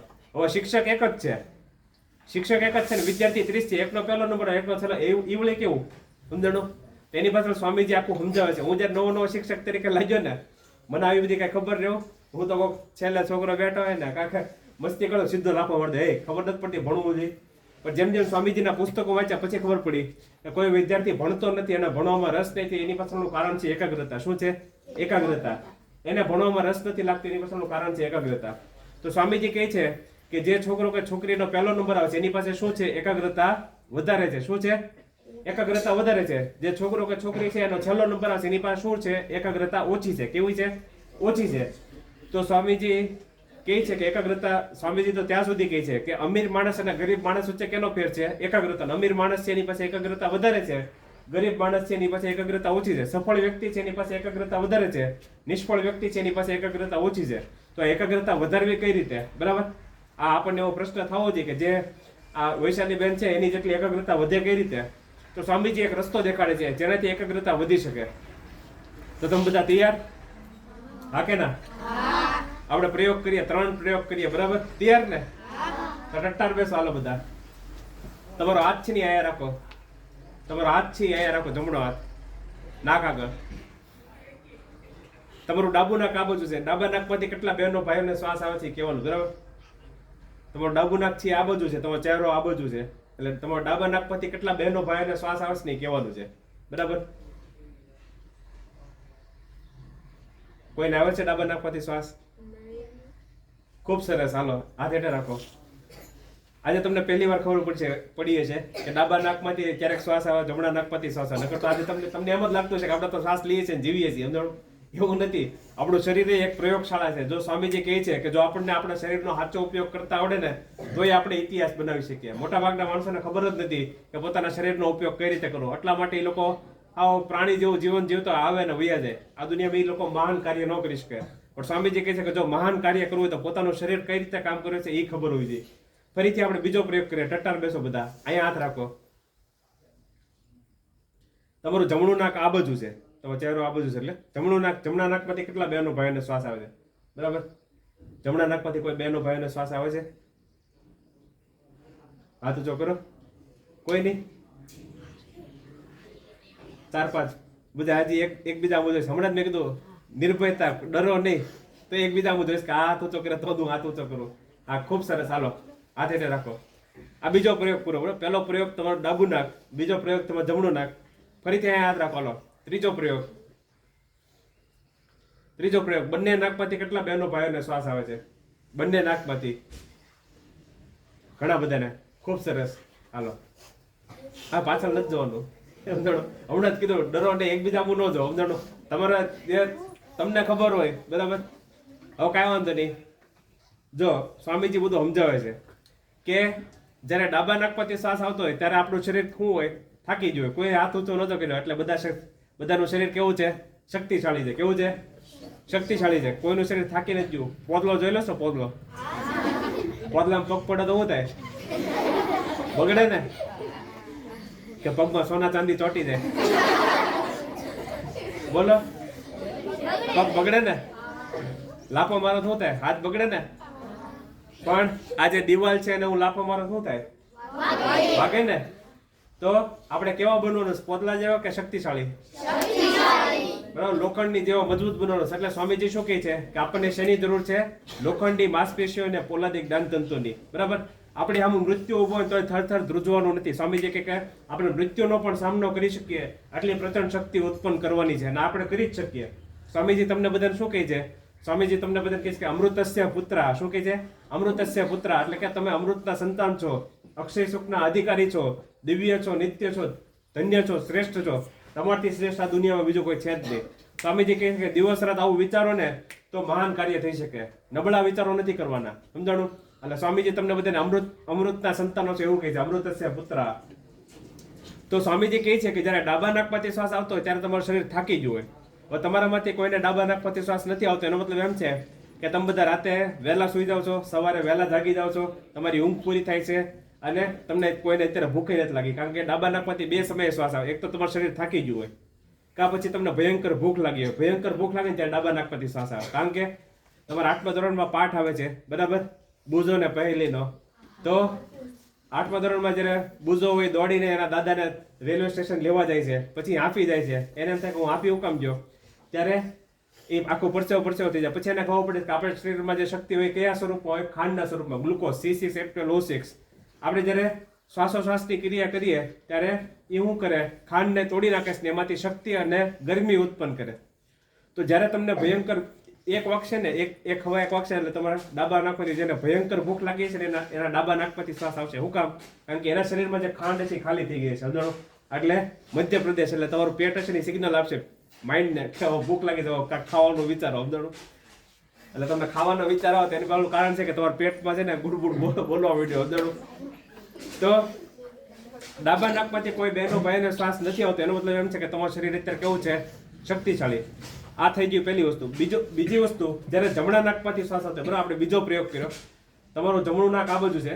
જમણા નાકમાંથી જેટલા બહેનો ભાઈને શ્વાસ આવતો એનો મતલબ એમ છે કે તમારું શરીર કેવું છે? શક્તિશાળી છે. અત્યારે કામ કરવાનો સમય છે. કામ કરવાનો સમય હોય ત્યારે પડ્યા નહીં રહેવાનું. પાડો જોઈ લો છો? પાડો શું કરે? પાણી પીડ્યો હોય ને, પાડો પાણીમાં પીડ્યો હોય ને, પાડો જિંદગીમાં કોઈ બીમાર ન પડે, તમે જોજો. પણ એ જિંદગીમાં કઈ કામ ન કરે. સ્વામીજી કહે છે કે આપણે પાડા નથી, આપણે માણસ છીએ. ભગવાન આપણને માણસનું શરીર આપ્યું છે તો કામ કરવાનું. સમજાણું? આપણા દેશમાં અત્યારે સૌથી મોટો રોગ કયો છે ખબર છે કોઈને? કોઈ કહે કે આપણા દેશમાં અત્યારે સૌથી મોટો રોગ એવો છે? હા, આળસ. કોઈને કામ જ નથી કરવું. બધાને રાતોરાત કરોડપતિ થઈ જાવ. બધાને એમ જ છે કે હું કોઈને જાગો ને લાય કરોડ રૂપિયા પડ્યા. સમજાણું? પણ સ્વામીજી કહે છે કે આ દુનિયાનો સૌથી મોટો રોગ છે, કોઈને કામ જ નથી કરવું. સ્વામીજી કહે છે કે આ દુનિયામાં જો આવ્યા છો તો આપણે જાનવરની જેમ નથી જીવવાનું. તમે કામ કરો, બીમાર પડશો તો હારા પણ થઈ જશો, પણ જીવનમાં બીમાર પડવાની ચિંતા ન કરો. એકવાર સ્વામીજી અલવરમાં ફરતા પહોંચ્યા. અલવરમાં જે જગ્યાએ રોકાણ ને એ ભાઈ સવારમાં 10 ટીકડી ખાતા હતા, બપોરે 10 ટીકડી કે આજે. સ્વામીજી બધું શું થયું ભાઈ તમને? એ કે મને થોડોક તાવ આવે છે ને. સ્વામીજી કે આ બધી ટીકડી બીકડી ઘા કરો, સવારે બપોર સાંજે હાલવા જાઓ તો બધું દૂર થઈ જાય. કસરત બસરત કરો. સમજાણું? એટલા માટે સ્વામીજી કહે છે કે ભગવદ્ ગીતા વાંચવાથી તમને કાંઈ વધારે ફાયદો નહીં થાય. તમે જાઓ મેદાનમાં અને ફૂટબોલ રમો એટલે તમે શક્તિશાળી બનશો. શું બનશો? શક્તિશાળી. સ્વામીજી કહે છે કે આપણે જે કૃષ્ણ ભગવાન છે ને આપણે વાસળીવાળા યાદ કરીએ છીએ. અત્યારે કૃષ્ણ ભગવાન વાસળીવાળાને યાદ કરવાની જરૂર નથી. આપણે કૃષ્ણ ભગવાન કયા યાદ કરવાની જરૂર છે? જે કુરુક્ષેત્રના મેદાનમાં ઉભા હતા, જે અતિશય શક્તિશાળી હતા, અને જ્યારે ઉભા હતા અને અર્જુનને સંદેશ આપ્યો, બરાબર, કે ધર્મક્ષેત્રે કુરુક્ષેત્રે સંવેતા યુદ્ધ મામકા પાંડવશ્ચેવ કિમ કુર્વત સંજય. આપણે એ કૃષ્ણ ભગવાનને યાદ કરવાની જરૂર છે. આપણે બહુ વાસળી સાંભળી લીધી. આપણે બધા બાયલા બની ગયા છીએ. આપણે શક્તિશાળી બનવાનું. શું બનવાનું છે? શક્તિશાળી બનવાનું છે. ધ મેન ઇન એક્શન આપણે એ બનવાનું છે. સ્વામીજી તો ઘણું બધું કહે છે, પણ આપણે આપણી વાત સમય ઓછો છે એટલે. પણ સ્વામીજી કહે છે કે આપણે કેની જરૂર છે? શક્તિની. બરાબર, આપણે બધા કૃષ્ણ ભગવાનને વાસળી વાળા યાદ કરીએ. આ સ્વામીજીની વાત સાચી છે. સ્વામીજી તો ત્યાં સુધી કહે છે કે મંદિરમાં જઈને તમે નાદ કરો. શું કરો? નાદ. નાદ કેનાથી થાય? જે મોટું નગર હોય ને એનાથી નાદ વગાડો અને બધાને કયો કે જાગી જાઓ, હવે હોવાનો સમય નથી. બરાબર? ભારત દેશ જો આગળ વધવું હોય, બધા ક્ષેત્રમાં આગળ વધવું હોય તો બધાને નાદ સંભળાવો. યા હોમ કરીને પડો, બરાબર? ફતેહ છે આગે, આ સંભળાવો. આપણે હવે બહુ બાયલાના ગીતો સાંભળી લીધા. હવે જો કામ કરવું હોય તો મહાન કાર્ય કરવું તો આગળ વધો. બરાબર? એટલે આ સ્વામીજીના શબ્દો છે. એટલે સ્વામીજી કહે છે કે જ્યારે જમણા નાકમાંથી શ્વાસ આવતો હોય ત્યારે કામ કરવાનો સમય છે. બરાબર? ઘણા બધા વિદ્યાર્થીઓ જ્યારે હાવ ઓછા માર્ક આવતો હોય ને એ શું કરે તમને કહો. જો આ બેન છે ને, આ વૈશાલી બેન, એનો પહેલો નંબર હું કામ આવે? કારણ કે શિક્ષક કે મેડમ ભણાવતા હોય તો એનું ધ્યાન ક્યાં હોય? તો શિક્ષકના હાથમાં ચોખ્ખો યાદ હોય કે આ સાહેબ હું લખે છે, આ મેડમ હું લખે છે. અને જે છેલ્લો નંબર આવતો ને એ છેલ્લે બેઠો મૂસ દોડતો હોય સમજાણું, ચોપડીની અંદર. કા કાગળિયાના ડૂચા બનાવતો હોય, કા પછી એરોપ્લેન બનાવતો હોય સમજાણું. એટલે આવું થાય સમજાણું. આટલો ફેર છે. એની પાસે એકાગ્રતા છે એટલે એનું ધ્યાન છે શિક્ષક ઉપર જ છે કે મેડમ ઉપર જ છે કે હું બોલે છે. ત્યારે છેલ્લો નંબર છે એની પાસે એકાગ્રતા નથી એટલે એ ધ્યાન આપી શકતા નથી. તો સ્વામીજી આનો રસ્તો દેખાડે છે કે એકાગ્રતા વધારી શકાય. હા, વધારી શકાય. કઈ રીતે?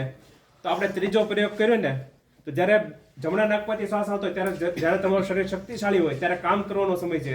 શિક્ષક તમને દાખલા ગણાવો તો ગણવાના છે. શિક્ષક તમને કહે કે પદ્ય લખો, ગદ્ય લખો તો લખવાના છે. શિક્ષક તમને સુભાષિત લખાવો તો લખવાનું છે.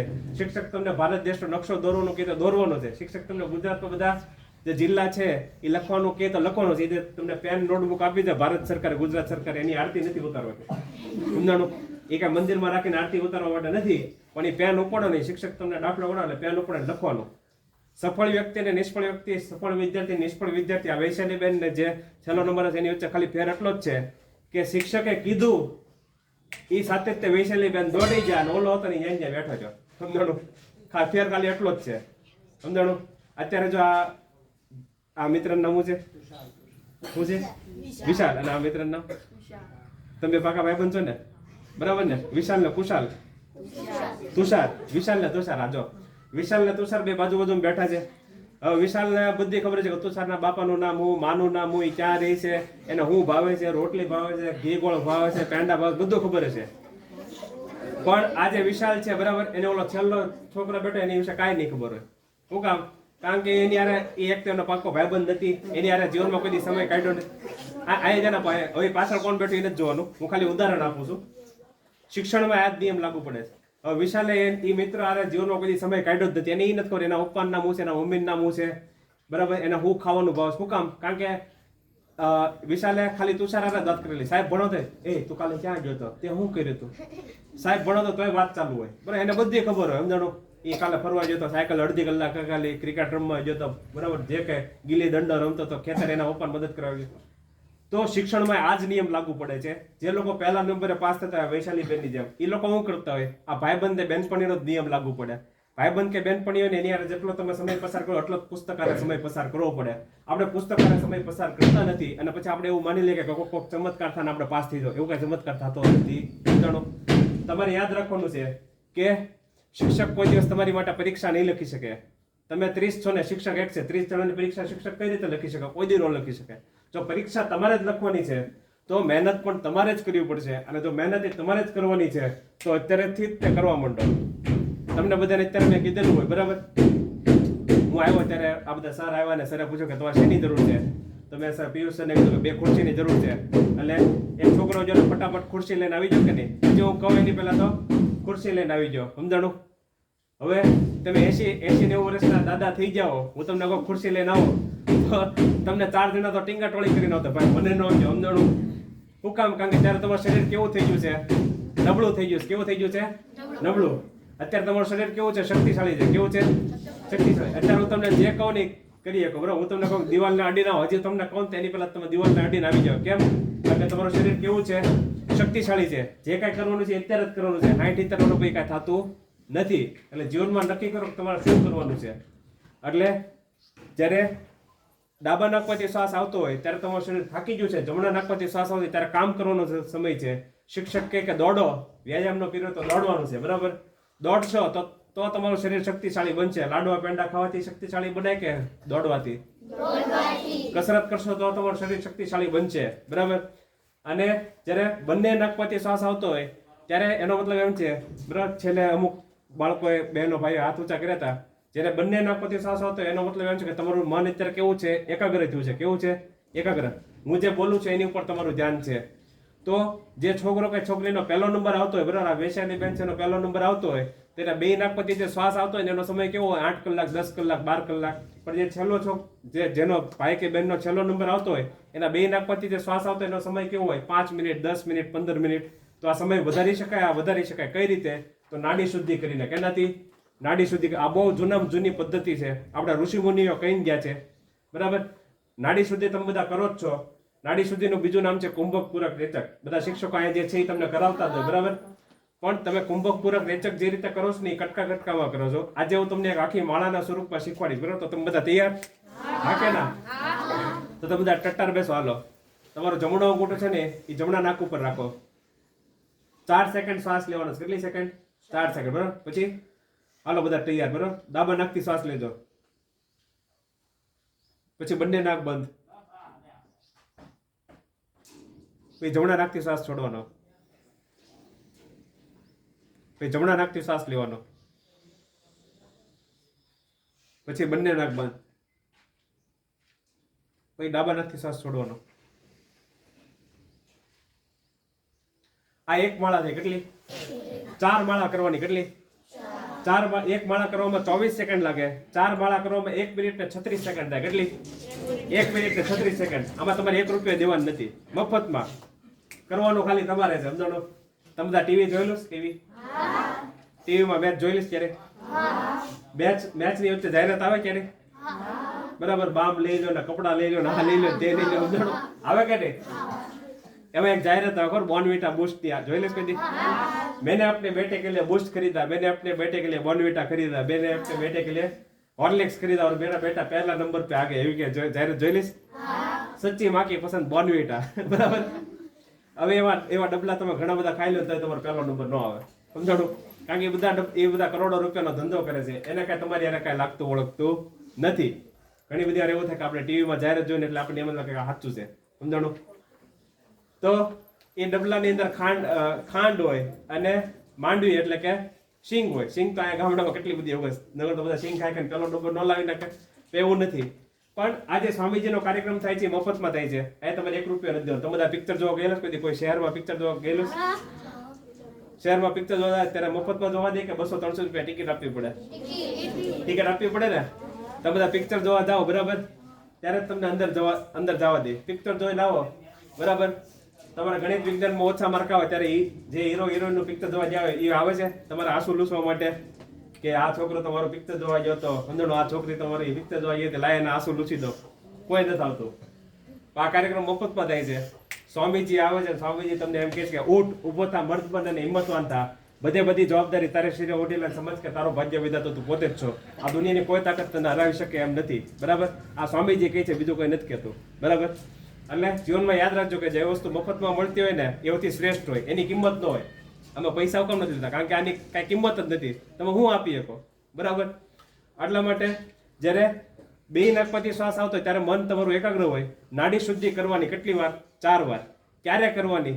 સમય કયો? તો સવારે 4 થી 8 અને સાંજે 6 થી 8. હવે તમારા શાળાનો સમય સવારે 11 થી 5 છે, બરાબર. સોમવારથી શુક્રવાર અને શનિવારે સવારની શાળા હોય. હવે થાય કેવું કે અહીંયા શિક્ષકો હાજર હોય, બરાબર. એ બધા તો તમને કરાવે. હવે શિક્ષકના ડરથી તમે નાડી શુદ્ધિ કરતા હો, બરાબર. પણ જો હકીકતમાં તમારે ફટાફટ પ્રગતિ કરવી હોય તો ઘરે કરવાની, જ્યારે કોઈ ન હોય. તમારે જો જાતે પ્રગતિ કરવી હોય તો જાતે નાડી શુદ્ધિ કરો. ખાલી 4 જ વાર કરવાની છે, વધારે નથી કરવાની. કોકને પછી એમ થાય કે હું રાતોરાત પહેલા નંબર આવી જાઉં અને 200-300 વાર કરી નાખે, તો 200-300 વાર નથી કરવાની. અતિશય કરશો ને તો તમારું મન છે ગરમ થઈ જાય. મન શાંત રાખવાનું. સમજવાનું? વિદ્યાર્થી જીવનમાં આટલું યાદ રાખવાનું કે મન શાંત રાખવાનું. કોઈ દિવસ ગુસ્સે નહીં થવાનું. જે લોકો ફટાફટ ગુસ્સે થતા હોય ને, બરાબર, શહેરમાં કોઈક દી મોકો પડે ત્યારે આવજો. શહેરમાં બધા ભાઈઓ બહેનો હોય ને તરત ગુસ્સે થઈ જાય. આટલી લોકો વિદ્યા નથી મેળવી શકતા. ગામડાના યુવાનો હોય, સ્વામીજી એવું કહે છે કે હું ગરીબ છું ને ગરીબોને ચાહું છું, બરાબર. સ્વામીજી કહે છે કે સાચું ભારત જો તમારે જોવું હોય ને, કારણ કે સ્વામીજી તો આખું ભારત પરિભ્રમણ કરેલું. સ્વામીજીએ કીધેલું છે કે જો તમારે સાચું ભારત દેશ જોવો તો ગામડામાં જાઓ. ગામડામાં તમને સાચું ભારત જોવા મળશે. એટલે તમે બધા ગામડાના યુવાનો છો, બહેનો ભાઈઓ છો. સ્વામીજી તમારી માટે કહે છે કે વીર યુવકો શ્રદ્ધા રાખો કે તમારા સૌનો જન્મ મહાન કાર્ય કરવા માટે થયો છે. કેની માટે? મહાન કાર્ય કરવા માટે, હલકા કાર્ય કરવા માટે. સ્વામીજી આમાં એવું ક્યાંય નથી કહેતા કે વીર ડોસાઓ, વીર ડોસીઓ, વીર રાજકારણીઓ. ખાલી એટલું જ કહે કે વીર યુવકો. એમાં બધા આવી જાય, બહેનો ને ભાઈઓ. એટલે તમારે જો મહાન કાર્ય કરવું જ હોય તો સ્વામીજીના શબ્દો ઉપર વિશ્વાસ રાખો. તમારે જ્યારે બે નાકમાંથી શ્વાસ આવતો હોય ત્યારે તમારું મન એકાગ્ર થાય તો 4 વાર નાડી શુદ્ધિ કરવાની, સવારે 4 થી 8 માં અને સાંજે 6 થી 8 માં. તમારી જાતે કરશો તો તમે ફટાફટ પ્રગતિ કરશો. અહીંયા શિક્ષક હાજર છે, એના ડરથી તમે કરશો, કઈ કહે છે એટલે તમે કરશો, તેમાં આટલી બધી ફટાફટ પ્રગતિ નહીં થાય. હું મારી પોતાની વાત કરું તો મેં 13 સેકન્ડથી ચાલુ કરેલું. કેટલા? 13 સેકન્ડથી. અત્યારે હું અડધી કલાક હસતા હસતા કરી શકું. શાંતિ તમે ક્યો ને ત્યાં બેસી જાઓ. તમે જો તો 10 કલાકે બેસી જાઓ. સમજાણું? પણ નાડી સુધી ખાલી 4 વાર જ કરવાનું. એની પછી શું કરવાનું? તો હાથ આવી રીતે રાખવાના. કેમ રાખવાના? આને જ્ઞાન મુદ્રા કહેવાય. શું કહેવાય? જ્ઞાન મુદ્રા કહેવાય. અને હાથ ગોઠણ ઉપર રાખવાના. ક્યાં રાખવાના? ગોઠણ ઉપર. સમજાણું? ગોઠણ ઉપર રાખીને પછી શું કરવાનું? તો આંખ બંધ કરવાની. શું કરવાનું છે? આંખ બંધ કરવાની છે. અને આંખ બંધ કરીને શું કરવાનું છે? તો જોવાનું છે. બધા આંખ બંધ કરવાનો. હું ખાલી બોલું છું, સાંભળો. બરાબર? આ કઈ પિક્ચર તો હાલતું નથી, ખાલી સાંભળવાનું છે.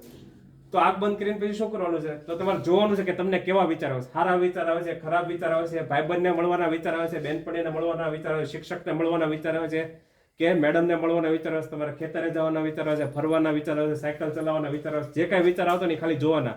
કેટલી મિનિટ? ખાલી 2 મિનિટ. કેટલી? 2 મિનિટ. હવે બધા આંખ ખોલી નાખો. દરરોજ ખાલી એટલું કરવાનું. તો 2 મિનિટ ખાલી ધ્યાન કરવાનું. આજે તમે કરીને BMT કહેવાય, બેઝિક મેડિટેશન ટેકનિક, સામાન્ય ધ્યાનની પદ્ધતિ. આજે તમને જીવનમાં 2 વસ્તુ પહેલી વાર ખબર પડી છે. એક તો તમારા નાકમાંથી અલગ અલગ સમયે અલગ અલગ શ્વાસ આવતો હોય. બરાબર? જ્યારે તમે હાવ થાકી જાઓ ને, આજે રાતે તમે હુવા જાઓ ત્યારે અહીંયા હાથ રાખજો. તમારા ડાબા નાકમાંથી શ્વાસ આવતો છે.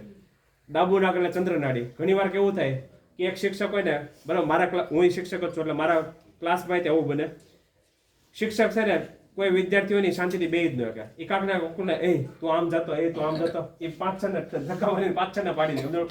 એ લોકો ક્લાસમાં બે નો એક થાય. તો હજી ગામડામાં ઘણું સારું છે, પણ શહેરમાં તો બહુ માથાકૂટ છે. સમજાણું?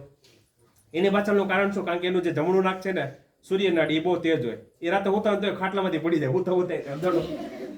કારણ કે એને હોતા હોતા જમણા નાકમાંથી શ્વાસ આવતો હોય, ડાબા નાકમાંથી શ્વાસ જ ન હોતો હોય. તો જે લોકો ને જે બહેનો ભાઈઓને એવું થતું હોય ને કે આ સાહેબ ભણાવે છે, મને ઊભા થઈને ભાગી જવાની ઈચ્છા થાય છે, તો એને જમણું નાક બંધ કરીને ડાબા નાકથી શ્વાસ લેવો. જ્યારે તમને ભણવાની જરીકે ઈચ્છા ન થાય ત્યારે જમણું નાક બંધ કરી દેવું. ખાલી ડાબા નાકથી શ્વાસ લેવો. કેટલી મિનિટ? 2 થી 3 મિનિટ. ખાલી 5 મિનિટ તમે ડાબા નાકથી શ્વાસ લો ને તો તમને શાંતિથી બેહવાની ઈચ્છા થાય. તમને એમ થાય કે આવું કેમ થયું? કારણ કે તમારું ડાબુ નાકથી ચંદ્ર છે, જમણું નાકથી સૂર્ય છે. બરાબર? તો જે બધા સાધુ સંતો બરફની અંદર, બરાબર, ઉઘાડા ડીલે ઊભા હોય એની પાછળનું કારણ શું? કારણ કે એનું સૂર્ય નાડી ચાલુ છે. સૂર્ય નાડી જ્યારે ચાલુ હોય ને ત્યારે તમારું શરીર ગરમ થઈ જાય. એટલે બરફની અંદર કેટલા બધા સાધુ સંતો હોય ને એ ગરમ વસ્ત્રો વગર બેઠા હોય. એની પાછળનું કારણ શું? કારણ કે કેટલા બધા વર્ષોની ધ્યાનની પદ્ધતિથી એ લોકો સૂર્ય નાડી ઉપર કાબુ મેળવી લીધો. એટલે એ લોકો કાંઈ દવા વગર, વસ્ત્રો વગર એમને બેઠા હોય. તમને એમ થાય કે આ સાધુ અઘોરી સાધુ છે, બરાબર, નાગા સાધુ છે, એ લોકો કાંઈ કપડા ન કર્યો. તો એની પાછળનું કારણ શું? કારણ કે એને સૂર્ય નાડી ઉપર કાબુ કરી લીધો. તો સ્વામીજી કે આપણે બધા વિદ્યાર્થીઓ છીએ, આપણે અત્યારે ભણીએ છીએ. જો આપણે ભણતી વખતે આપણું ભણવામાં જરી કંઈ ધ્યાન ન લાગતું હોય તો આપણે જમણું નાક બંધ કરીને ડાબા નાકથી શ્વાસ લેવાનો. ક્યાંથી શ્વાસ લેવાનો? ડાબા નાકથી. ખાલી 5 મિનિટ શ્વાસ લ્યો ને ત્યાં તમને એમ થાય કે હાશ હવે સારું લાગે છે. એની પાછળનું કારણ શું? કારણ કે જેવું તમારું ચંદ્ર નાડી ચાલુ થાય ને એમ તમારું મન શાંત થઈ જાય, પછી તમે ભણી શકશો. નગર તો તમને એમ થાય કે હું ભાગી જાઉં, કે આ સાયકલ અકલવા વયો જાઉં, કે આ સાહેબના ક્લાસમાંથી ભાગી જાઉં. બરાબર? એવા જ બધા વિચાર આવશે. એટલે ડાબા નાકથી તમે ખાલી 5 મિનિટ શ્વાસ લેશો તો તમને એમ થશે કે હું ક્લાસમાં બેસી શકું. બરાબર? કારણ કે કોરોના હજી તમે ગામડામાં તો બહુ સારું છે. ગામડામાં હજી બધા પાસે મોબાઈલ નથી. શહેરમાં તો બધી માટે જો આવો જ કાર્યક્રમ શહેરમાં હોય ને તો અડધી બહેનોને ચશ્મા આવી ગયો, અડધા ભાઈઓને ચશ્મા આવી ગયો, બધીની કમર વળી ગઈ હોય, આંખ નીચે કાળા કુંડાળા પડી ગયો હોય, આખો દી મોબાઈલ વાપરીને સમજાણું. પણ આ એવું નથી. અહીંયા કોઈને ચશ્મા નથી. બરાબર? 60 કોકને હશે, મોટાભાગના બહેનો ભાઈનો કોઈને ચશ્મા નથી. સારામાં સારી વાત છે. ક્યારેક ક્યારેક બહુ પૈસા આવી જાય ને એ માથાકૂટ છે. કારણ કે શહેરમાં બધા પૈસા આવે એટલે મોંઘા મોંઘા મોબાઈલ લઈ આવે. પછી આખ્યું હું હમણાં એક છોકરાને મળ્યો, હા એટલો આંખની નીચે આમ એટલા બધા કાળા કુંડાળા પડી જાય. મેં કીધું શું થયું ભાઈ? એ કે મોબાઈલ રમી રમી લ્યો. એક છોકરી હતી ની બાડી થઈ ગઈ. ભગવાને એને 2 આંખ આપેલી પણ આખો મોબાઈલમાં ગેમ નથી, બાડી થઈ ગઈ. કારણ કે બહુ મોબાઈલમાં ગેમ રમો તો તમારી આંખ ફૂંકાઈ જાય. શું થાય? આંખ ફૂંકાઈ જાય. આંખ ફૂંકાઈ જાય એટલે ફંગસનું ઇન્ફેક્શન લાગે. ઇન્ફેક્શન લાગે એટલે તમે બાડા થઈ જાઓ. એટલે અતિશય બધા મોબાઈલમાં જે બધા ગેમ રમતા હોય ને એ બહુ ખરાબ વસ્તુ છે. એટલે તમારી પાસે મોબાઈલ નથી એ બહુ સારી વસ્તુ છે. એટલે તમે ભણવામાં પ્રગતિ કરી શકો. એટલે જ્યારે 2 નાકમાંથી શ્વાસ આવતો હોય ત્યારે તમારું મન એકાગ્ર છે. બરાબર? નાડી શુદ્ધિ ક્યારે કરવાનું? તો સવારે 4 થી 8 માં, સાંજે 6 થી 8 માં.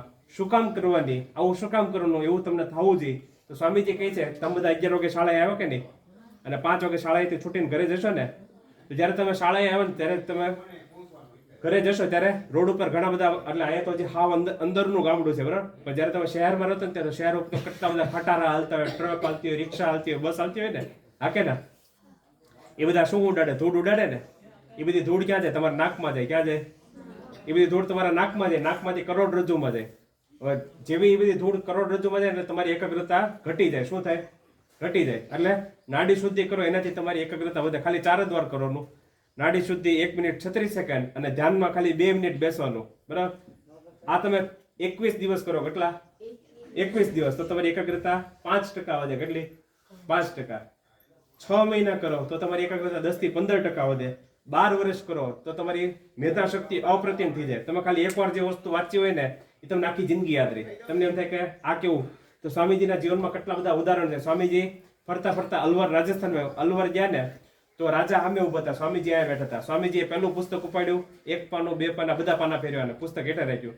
બીજું પુસ્તક લીધું, 1 પાના 2 પાના બધા પાના ફેરવીને પુસ્તક હેઠળ રાખ્યું. ત્રીજું પુસ્તક લીધું ત્યારે રાજા સામેથી હાલીને આવતા હતા. રાજાએ પૂછ્યું કે સ્વામીજી તમે શું ગોતો છો? મને કહો, હું તમને મદદ કરું. ત્યારે સ્વામીજીએ કીધું હું કાંઈ ગોતતો નથી, હું તો પુસ્તક વાંચું છું. તો રાજા હતા એ વિચારવા પડ્યા, કોઈ માણસ આટલું ઝડપથી થોડું પુસ્તક વાંચી શકે? 1 પાના ખાલી પાનું જોઈતા એને પુસ્તક વાંચી નહીં જોઈએ. રાજાને કાંઈ વિશ્વાસ ન આવ્યો. એટલે રાજાએ સ્વામીજીએ કીધું કે તમને વિશ્વાસ નતા, આ 2 પુસ્તકો મેં તમારી આંખ સામે જ વાંચીને મેક્યા. તમારે જે પ્રશ્ન પૂછો એ પૂછો. સ્વામીજીને જેટલા પ્રશ્ન પૂછે ને સ્વામીજીએ બધાના હાથે હાથે જવાબ આપી દીધા. ખાલી એટલું જ નહીં, કયા પાના નંબર ઉપર, કયા ફકરામાં, કઈ લીટીમાં કયો શબ્દ લખેલો એ કહી દીધું. રાજા વિચારવા પડ્યો, કોઈ માણસ એટલું ઝડપથી 1 સેકન્ડમાં આખું પાનું વાંચી શકે? ત્યારે સ્વામીજી કહે છે કે આ કેની શક્તિ છે? એકાગ્રતાની. કેની શક્તિ છે? એકાગ્રતાની. બરાબર? સ્વામીજી જ્યારે અમેરિકામાં હતા, મેં તમને કાઉબોયઝનો પ્રસંગ કીધો, એવો બીજો પ્રસંગ છે. એ બધા કાઉબોયઝ ભેગા મળીને શું કરતા હતા? ઈંડાનું કોચલું હોય ને તોડતા હતા. એ નદી ઉપર તરતું હતું. એ બધા આવા તડકામાં છે ને ઈંડાનું કોટલું નદી ઉપર તરતું હતું ને એ તોડતા હતા. પણ એકે ગોળી વાગતી નહોતી, બંદૂકથી ફોડતા હતા. હવે થાંભલો છે ને એને મારે ગોળી મારવી હોય તો હાવ હેલું છે. કારણ કે થાંભલો હલતો નથી. પણ કોઈ હલતી વસ્તુ હોય ને એને ગોળી મારવી ને બહુ અઘરી છે. કારણ કે માની લો કે આ ઝાડો ઉપરથી પાંદડું હેઠે પડતું હોય ને એ પાંદડાને ગોળી મારવી બહુ અઘરી છે. શું કામ? કારણ કે પાંદડું 2 સેકન્ડ પછી હું અહીંથી ગોળી છોડું, પણ 2 સેકન્ડ પછી ગોળી જ્યાં પોકે તો 2 સેકન્ડ પછી પાંદડું ક્યાં છે ને એ મારે ગણતરી કરવી પડે મનમાં. તો સ્વામીજી ત્યાં પુલ પર ઉભો જોતા હતા. સ્વામીજી થોડું ઘસ્યા તો એ બધા કાઉબોય હતા ને એ બધા ગુસ્સે થઈ જાય. એ બધા તરત ગુસ્સે થઈ જાય. Oh you think that it is very easy, you take the rifle and shoot the shelf, you will see how it is possible. સ્વામીજીનું કીધું તમને એવું લાગે છે કે આ હેલું કામ છે? જો તમે બંદૂક પકડો, તમે નિશાન લ્યો, અમે જોઈશ કે તમે કઈ રીતે નિશાન લ્યો. સ્વામીજીને બંદૂક આપી દીધી. સ્વામીજીને કીધું કે લ્યો બંદૂકથી નિશાનો લ્યો.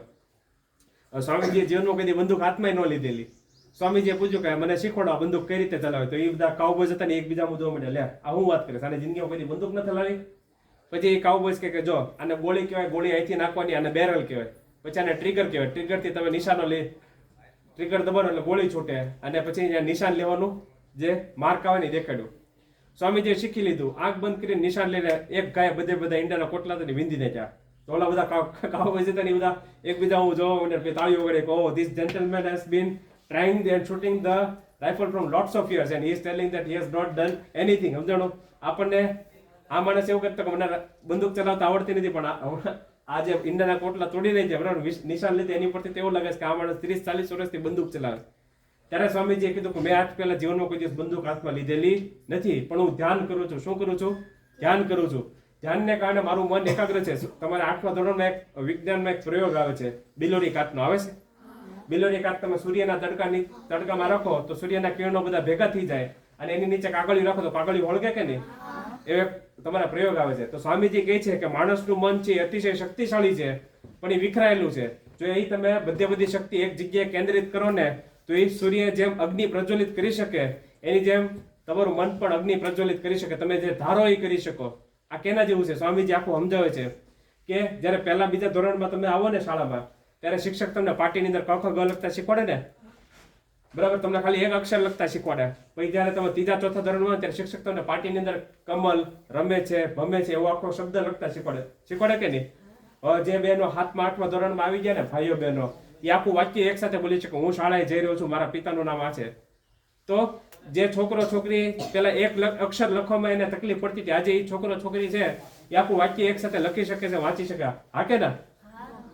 સ્વામીજી કહે છે કે મોટાભાગના 95 થી 98% માણસો આ દુનિયામાં એવા છે કે જે પોતાનું મન ખાલી એટલું જ એકાગ્ર કરે છે, પણ આની કરતા જો એકાગ્રતા વધારે કેળવી હોય તો કેળવી શકાય. જો તમે આનાથી વધારે તમારું મન એકાગ્ર કરો ને તો એક સમય એવો આવે કે તમે ખાલી પાનાની સામું જોવો ને ત્યાં તમને આખું પાનું યાદ રહી જાય. પછી તમારી જિંદગીમાં કદી ચોપડી વાંચવી જ ન પડે. આવી તો કેટલી બધી ઘટના છે. આવડીમાં 5-10 મિનિટ જ વધી છે, બરાબર? પછી કાર્યક્રમ પૂરો થાય છે, બરાબર? તો સ્વામીજીને હજી એક ઘટના લઈ લઈએ. સ્વામીજી અમેરિકા જતા હતા ત્યારે પ્લેન નહોતા. પ્લેન ને આવી બધી બાઇકો ને ખટારા ને એવું બધું કાંઈ નહોતું. ત્યારે વહાણમાં જવું પડે, સમજાણો? તો વહાણમાં જતા હતા ને તો વહાણ હોય ને સવારે 6 વાગે બંદરેથી ઉપડે, પોર્ટ ઉપરથી. તો એનો જે કેપ્ટન હોય છાપું લઈ લે. હું લઈ લે? છાપું. તમારે કેમ આ છાપું પડ્યું છે ને? છાપું લઈ લે, સમજાણું? અને સ્વામીજી આખી જિંદગી સવારે 4 વાગે જ જાગતા, સમજાણું? એનો આખી જિંદગીમાં નિયમ હતો સવારે 4 વાગે જાગી જ જવાનું.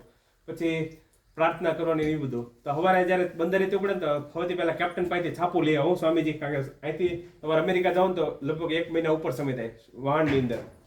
તો સ્વામીજીએ છાપું લઈ લીધું અને છાપું વાંચી નાખ્યું. પછી એ વહાણની અંદર 2 ભારતવાળા હતા. બીજો ભારતવાળો હતો ને એ થોડોક મોડો જાગતો. એ છાપું લેવા ગયો કેપ્ટન પાસેથી. એને કીધું મારે છાપું વાંચું. તો કેપ્ટન એવું કીધું કે નીચે વાંચજો, ઉપર નહીં વાંચતા, કારણ કે ઉપર બહુ પવન હોય. વહાણ દરિયાની અંદર બહુ પવન હોય, સમજાણું? ડેક ઉપર તમે જાઓ ને તો ત્યાં બહુ પવન હોય. એને કીધું ઉપર જશો ને તો છાપું ઉડી જશે. ઓલા શું ગરમી થતી એટલે એ ઉપર વાંચવા ગયો, સમજાણું? ઉપર વાંચવા ગયો તો છાપું ઉડી ગયું દરિયામાં. પછી ઓલો કેપ્ટન પાયો કે છાપું તો ઉડી ગયો. તો ઓલો કેપ્ટન કીધું તમે બધા ભારતવાળાઓ ડોબા છો. કેટલી વાર કીધું કે નીચે વાંચો ને ઉપર પવન આવતો હોય, પવનમાં છાપું ઉડી જાય. ઓલો રોતો રોતો સ્વામીજી પાયો કે ઓલો કેપ્ટન તો રાડ્યું પડે છે, કીધું છે, સમજાણું? તો સ્વામીજી કે આટલી જ વાત, તું એક પેન ને કાગળિયું લઈ આવ. ઓલા ભાઈ કે પેન ને કાગળિયું લાવ્યો ને તો આખું સ્વામીજી છાપું લખી દીધું. જાઓ વાંચ્યા કરો આખી જિંદગી, સમજાણું? તો આવી તો કેટલી બધી ઘટના છે, પણ આપણી સમય ઓછો છે. કહેવાનો મતલબ એમ છે કે જો તમે ખાલી 1 મિનિટ 36 સેકન્ડ ખાલી 4 માળા નાડી શુદ્ધિ કરો અને 2 મિનિટ આંખ બંધ કરીને ખાલી તમે તમારા વિચારો જો, બેઝિક મેડિટેશન ટેકનિક, તો તમારી એકાગ્રતા ફટાફટ વધશે, સમજાણું? પણ જાતે કરવાનું. શિક્ષકો તો અહીંયા તમને કરાવશે, પણ જો તમે તમારી જાતે કરશો તો ફટાફટ પ્રગતિ કરશો, બરાબર? આથી એકાગ્રતા. તો પહેલી વસ્તુ આપણે શીખ્યા આત્મશુદ્ધતા. શું શીખ્યા? બીજી વસ્તુ નિર્ભયતા. ત્રીજી વસ્તુ એકાગ્રતા. ચોથું છે આદર્શ. શું છે? આદર્શ. 5 જ મિનિટમાં પૂરો કરીએ, બરાબર? કાર્યક્રમ તમે થાકી જશો. તો આદર્શ છે. આદર્શ એટલે શું? તો આદર્શ એટલે એક રસ્તો. શું છે? રસ્તો. તમે બધા પહેલા બીજા ધોરણમાં હશો ને ત્યારે તમારા મમ્મી પપ્પા તમને શાળાએ મૂકવા આવતા છે ને. અહીંથી જે બીજી શાળા જે 5મા ધોરણ વાળા આવ્યા તો તમારા મમ્મી પપ્પા તમને મૂકવા આવતા છે. પણ 3જા 4થા 5મા ધોરણમાં આવ્યો તો તમે તમારા મમ્મી પપ્પા શું કહેતા છો? હું મારા ભાઈબંધ કે બેનપણી હારે વયો જાય છે, એવું કહેતા છો ને? આવું કહેતા છો ને? આ 7મા 8મા વાળા છે એ બધા 6, 7, 8 વાળા છે એ બધા જાતે હાલીને જ આવતા છે. કોક જ મમ્મી પપ્પા એવા છે જેને બહુ ચિંતા હોય ને એ મેકવા આવતા છે. બાકી બધા તમારા મમ્મી પપ્પાને એમ કહેતા છે કે હું શાળાએ જાઉં છું, બરાબર, મારા ભાઈબંધ કે બેનપણી હારે.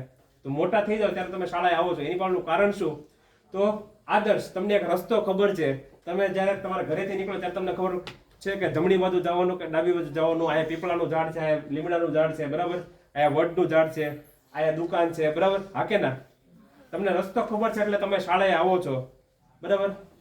જો તમને રસ્તો જ ન ખબર હોય તો હું તમને બધાને અત્યારે એમ કહું કે હાલો, તો તમને એમ તો થાય ને કે ત્યાં જવાનું છે. હા કે ના?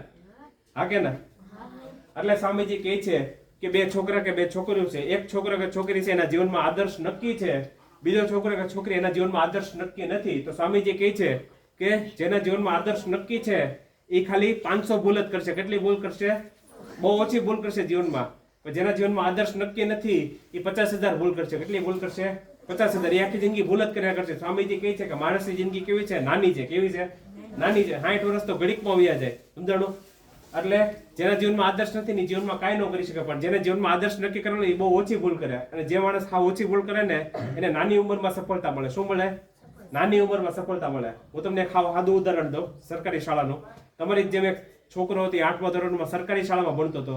1 થી 8 ધોરણ એના મમ્મી પપ્પા બહુ અતિશય ગરીબ હાલતમાં. એના મમ્મી પપ્પા મજૂરી કરતા. એના જન્મ પછી એના પપ્પા હતા ઇલેક્ટ્રિકનું કામ કરતા. એના મમ્મી રોટલી બનાવવાનું કામ કરતા શહેરની અંદર. પોરબંદરની કાણોદર ગામ છે ને ત્યાં કાણોદર પ્રાથમિક શાળા પોરબંદર. આ સત્ય ઘટના છો. હું મારી કાંઈ પોતાની વાર્તા નથી કહેતો, સત્ય ઘટના. એ છોકરો પહેલેથી જ ભણવામાં હશે ને એ છોકરાને એક જ વસ્તુની ખબર હતી કે જો મારે ગરીબી દૂર કરવી હોય તો મારે ભણવું પડશે, બરાબર? એ છોકરાએ પોતે કીધેલું છે કે તમારે મારી શાળામાં જઈને જોવો તો જોઈ આવજો. હાજરી પત્રક ને એમાં હું કોઈ જે ગેરહાજર નથી રહ્યો. આજે ગામડાની અંદર સૌથી મોટી સમસ્યા એવું છે કે મોટાભાગના છોકરા છોકરી ગેરહાજર બહુ રહેતા હોય. જે સંખ્યા ચોપડામાં બોલતી ને એટલી આવતી જ હોય. 30-40 તો ગેરહાજર હોય જ તે. એક શાળામાં ગયો ને તો 550 સંખ્યા હતી. 280 વિદ્યાર્થી ગેરહાજર હતા. કેટલા? 280. અડધાથી ઉપર તો સ્કૂલ તો ગેરહાજર હતી. એટલે ગામડાની અંદર અત્યારે સૌથી મોટો પ્રશ્ન હોય ને તો એક તો 8મા ધોરણ પછી દીકરીઓને ભણાવતા નથી. બીજો પ્રશ્ન એ છે કે મોટાભાગના વિદ્યાર્થીઓ ગેરહાજર છે. તો આજે છોકરાની હું તમને વાત કહું છું એના જીવનમાંથી શીખવા જેવું છે કે એ છોકરો હતો ને એને ખબર હતી નાનપણથી કે જો મારે ગરીબીમાંથી બહાર આવવું હોય તો મારે ભણવું પડશે. એટલે એ છોકરો તાવ આવતો ને તોય શાળાએ તો જાય જ. એને એમ હોય કે જો આજે હું શાળાએ નહીં જાઉં તો મારા શિક્ષક કે મેડમ છે એ ભણાવી દેશે, એ વસ્તુ મને આવડશે નહીં. એટલે છોકરો ગમે એ થાય શાળાએ તો પહોંચી જતો. એની શાળામાં આવો એક કાર્યક્રમ થયો ને એટલે એ છોકરાએ જોયું બરાબર. જેવી રીતે મારી શાળામાં સ્વામીજીનો કાર્યક્રમ થયો તો મને ખબર પડી કે સ્વામીજીમાં કાંક છે, સાચું છે ખોટું મને નહોતી ખબર. તો એની જેમ એ છોકરાએ જોયું કે આ જે ભાઈ આવ્યા છે એટલે શાળાનું આખું વાતાવરણ બદલાઈ ગયું. આજે જ્યારે ઘરે જોયું ત્યારે એના માસી આવ્યા હતા. એના માસીએ પૂછ્યું કે આજે તારી શાળામાં કાર્યક્રમ હતો? ત્યારે છોકરે કીધું હા. તો એના માસીએ એને પૂછ્યું કે તને ખબર છે તારી શાળામાં કોણ હતું? એને કીધું ના. ત્યારે એના માસી કે તારી શાળામાં કલેક્ટર આવ્યા હતા. કોણ આવ્યા હતા? કલેક્ટર આવ્યા હતા. તો એ છોકરાએ પૂછ્યું, સામે પૂછ્યું કલેક્ટર એટલે કોણ થાય? તેના માસીએ કીધું કલેક્ટર એટલે જિલ્લાનો રાજા. શું થાય? જિલ્લાનો રાજા. અને એ છોકરાએ નક્કી કરી નાખ્યું કે મારે શું બનવું છે? કલેક્ટર બનવું છે. એને આદર્શ નક્કી કરી નાખ્યો. આદર્શ એટલે કે રસ્તો, મારે આ રસ્તે ચાલવાનું છે. એને ધ્યેય નક્કી કરી નાખ્યો મારે જીવનમાં શું કરવાનું છે. પછી છોકરો 1 થી 8 ધોરણ પ્રાથમિક શાળામાં ભણે છે. પ્રાથમિક શાળામાં અંગ્રેજી બધાનું બહુ પાકું ન હોય, ગુજરાતી માધ્યમમાં ભણતા હોય. 9 થી 12 ધોરણની હાયર સેકન્ડરી અને હાયર સેકન્ડરી માધ્યમિક ને ઉચ્ચતર માધ્યમિકમાં જાય છે. અને પછી કોલેજમાં આવે ને એટલે તૈયારી ચાલુ કરી દે છે. 2016માં એની મુલાકાત હસમુખભાઈ પટેલ સાથે રહે. આ બધા શિક્ષકો હસમુખભાઈ પટેલને ઓળખતા છે કારણ કે એ ભાવનગરમાં પહેલા નોકરી કરી છે. એટલે અત્યારે તો પછી ઇઝરાયલમાં જઈને અત્યારે આ રોમાં કામ કરે છે, રિસર્ચ એન્ડ એનાલિસિસ વિંગ. બરાબર. તો એ જે હસમુખભાઈ પટેલ સાથે મુલાકાત થઈ ને 2016માં એને આખું જીવન બદલી નાખ્યું. હસમુખભાઈ પટેલે એને બધી માહિતી આપી કે આઈએએસ બનતો હું થાય, આઈપીએસ બનતો હું થાય. બરાબર. પણ એને થોડોક ડાઉટ હતો. કોરોનામાં એને જોયું કે પોલીસ વાળા કેવું મહાન કાર્ય કરે છે. એટલે એને જિંદગીમાં નક્કી કર્યું કે મારે બનવું છે હું ભલે આઈએએસ મોટી પોસ્ટ હોય પણ મારે બનવું છે તો આઈપીએસ જ થાય.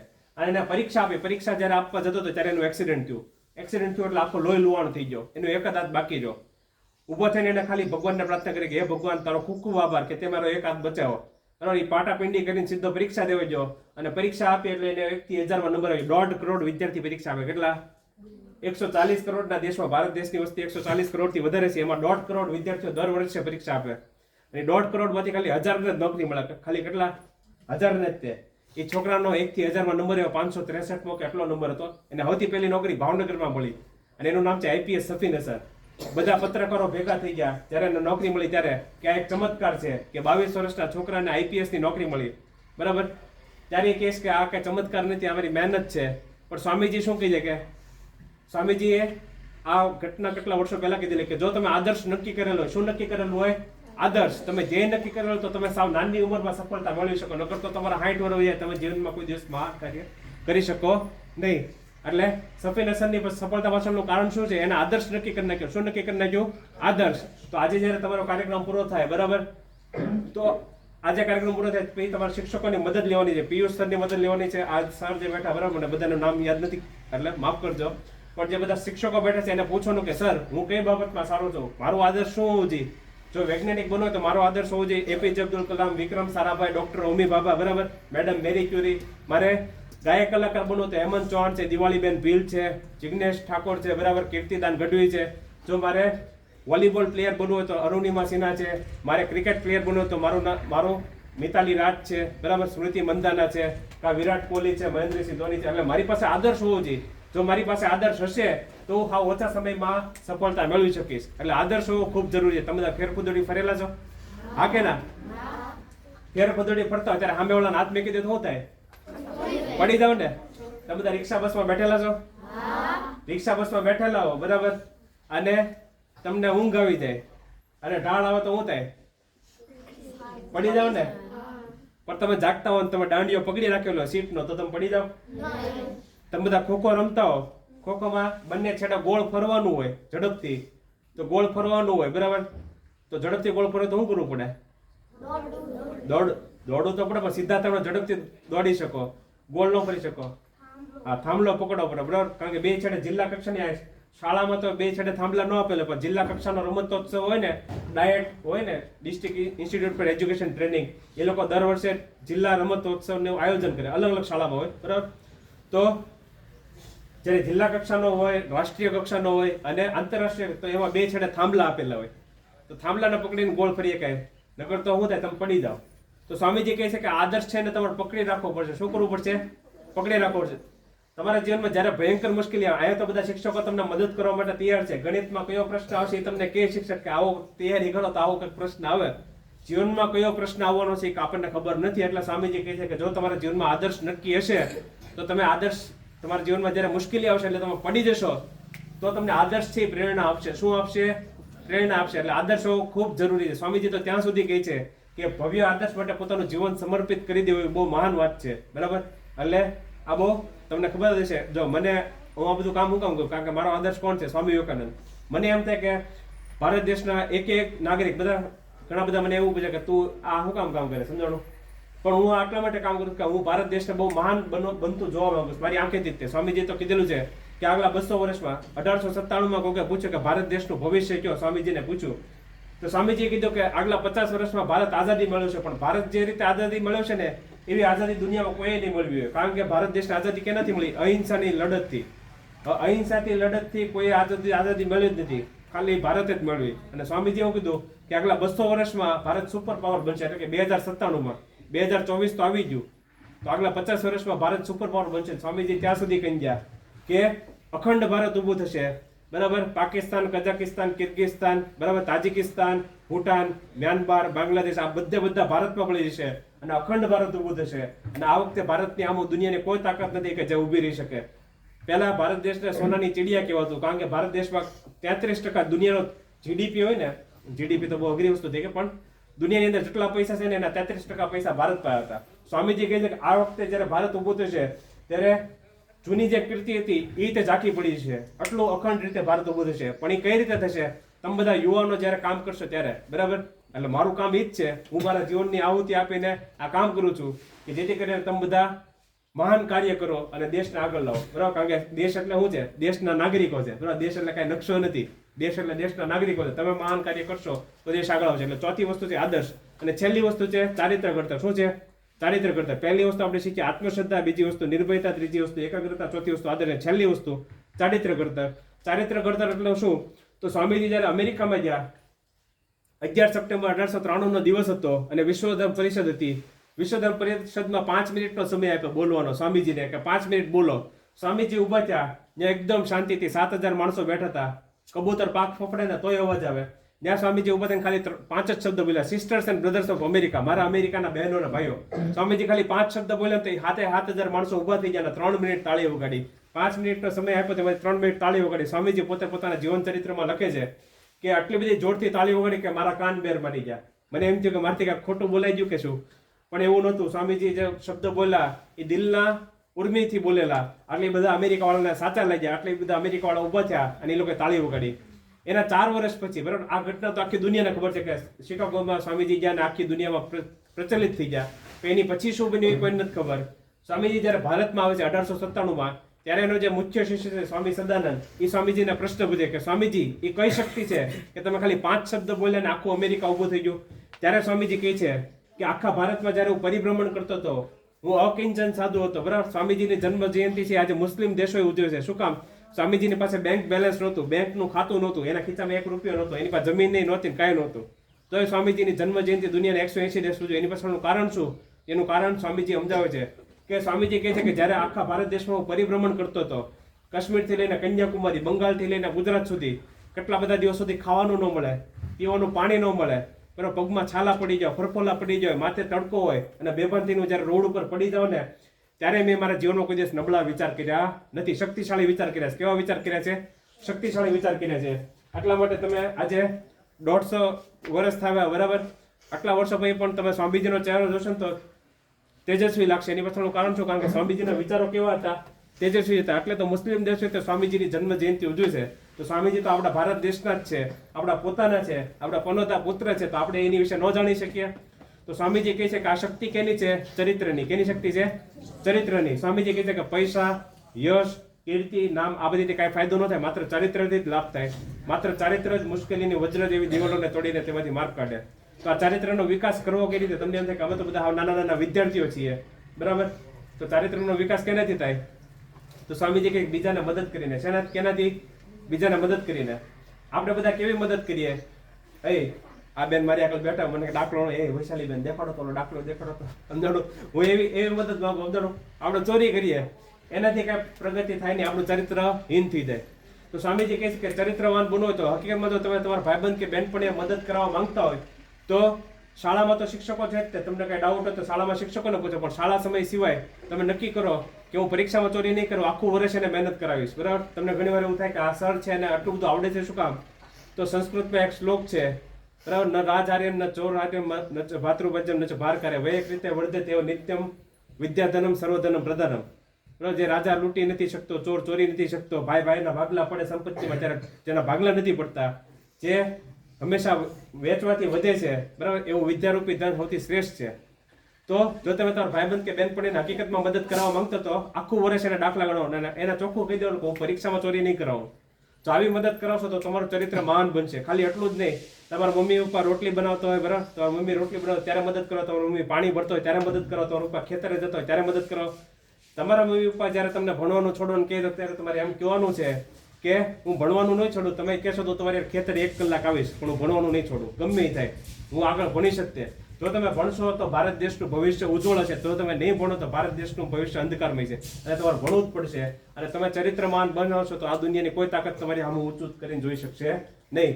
સ્વામીજી હતા ને અમેરિકામાં કોઈએ પૂછ્યું કે ભારત દેશની બહેનો છે એ કોઈની સાથે હાથ કામ નથી મળાવતી, ત્યારે સ્વામીજીએ કીધું કે તમારા જે રાણી વિક્ટોરિયા છે, બરાબર, એના રાણી વિક્ટોરિયા હતા, રાણી વિક્ટોરિયા હું બધીની હાથ મળાવે કે ના ના, તો ભારત દેશની એક સ્ત્રી છે એ રાણી છે, એની સાથે કોઈ હાથ ન મળી શકે. જય હિન્દ, જય ભારત. બરાબર, હાલો.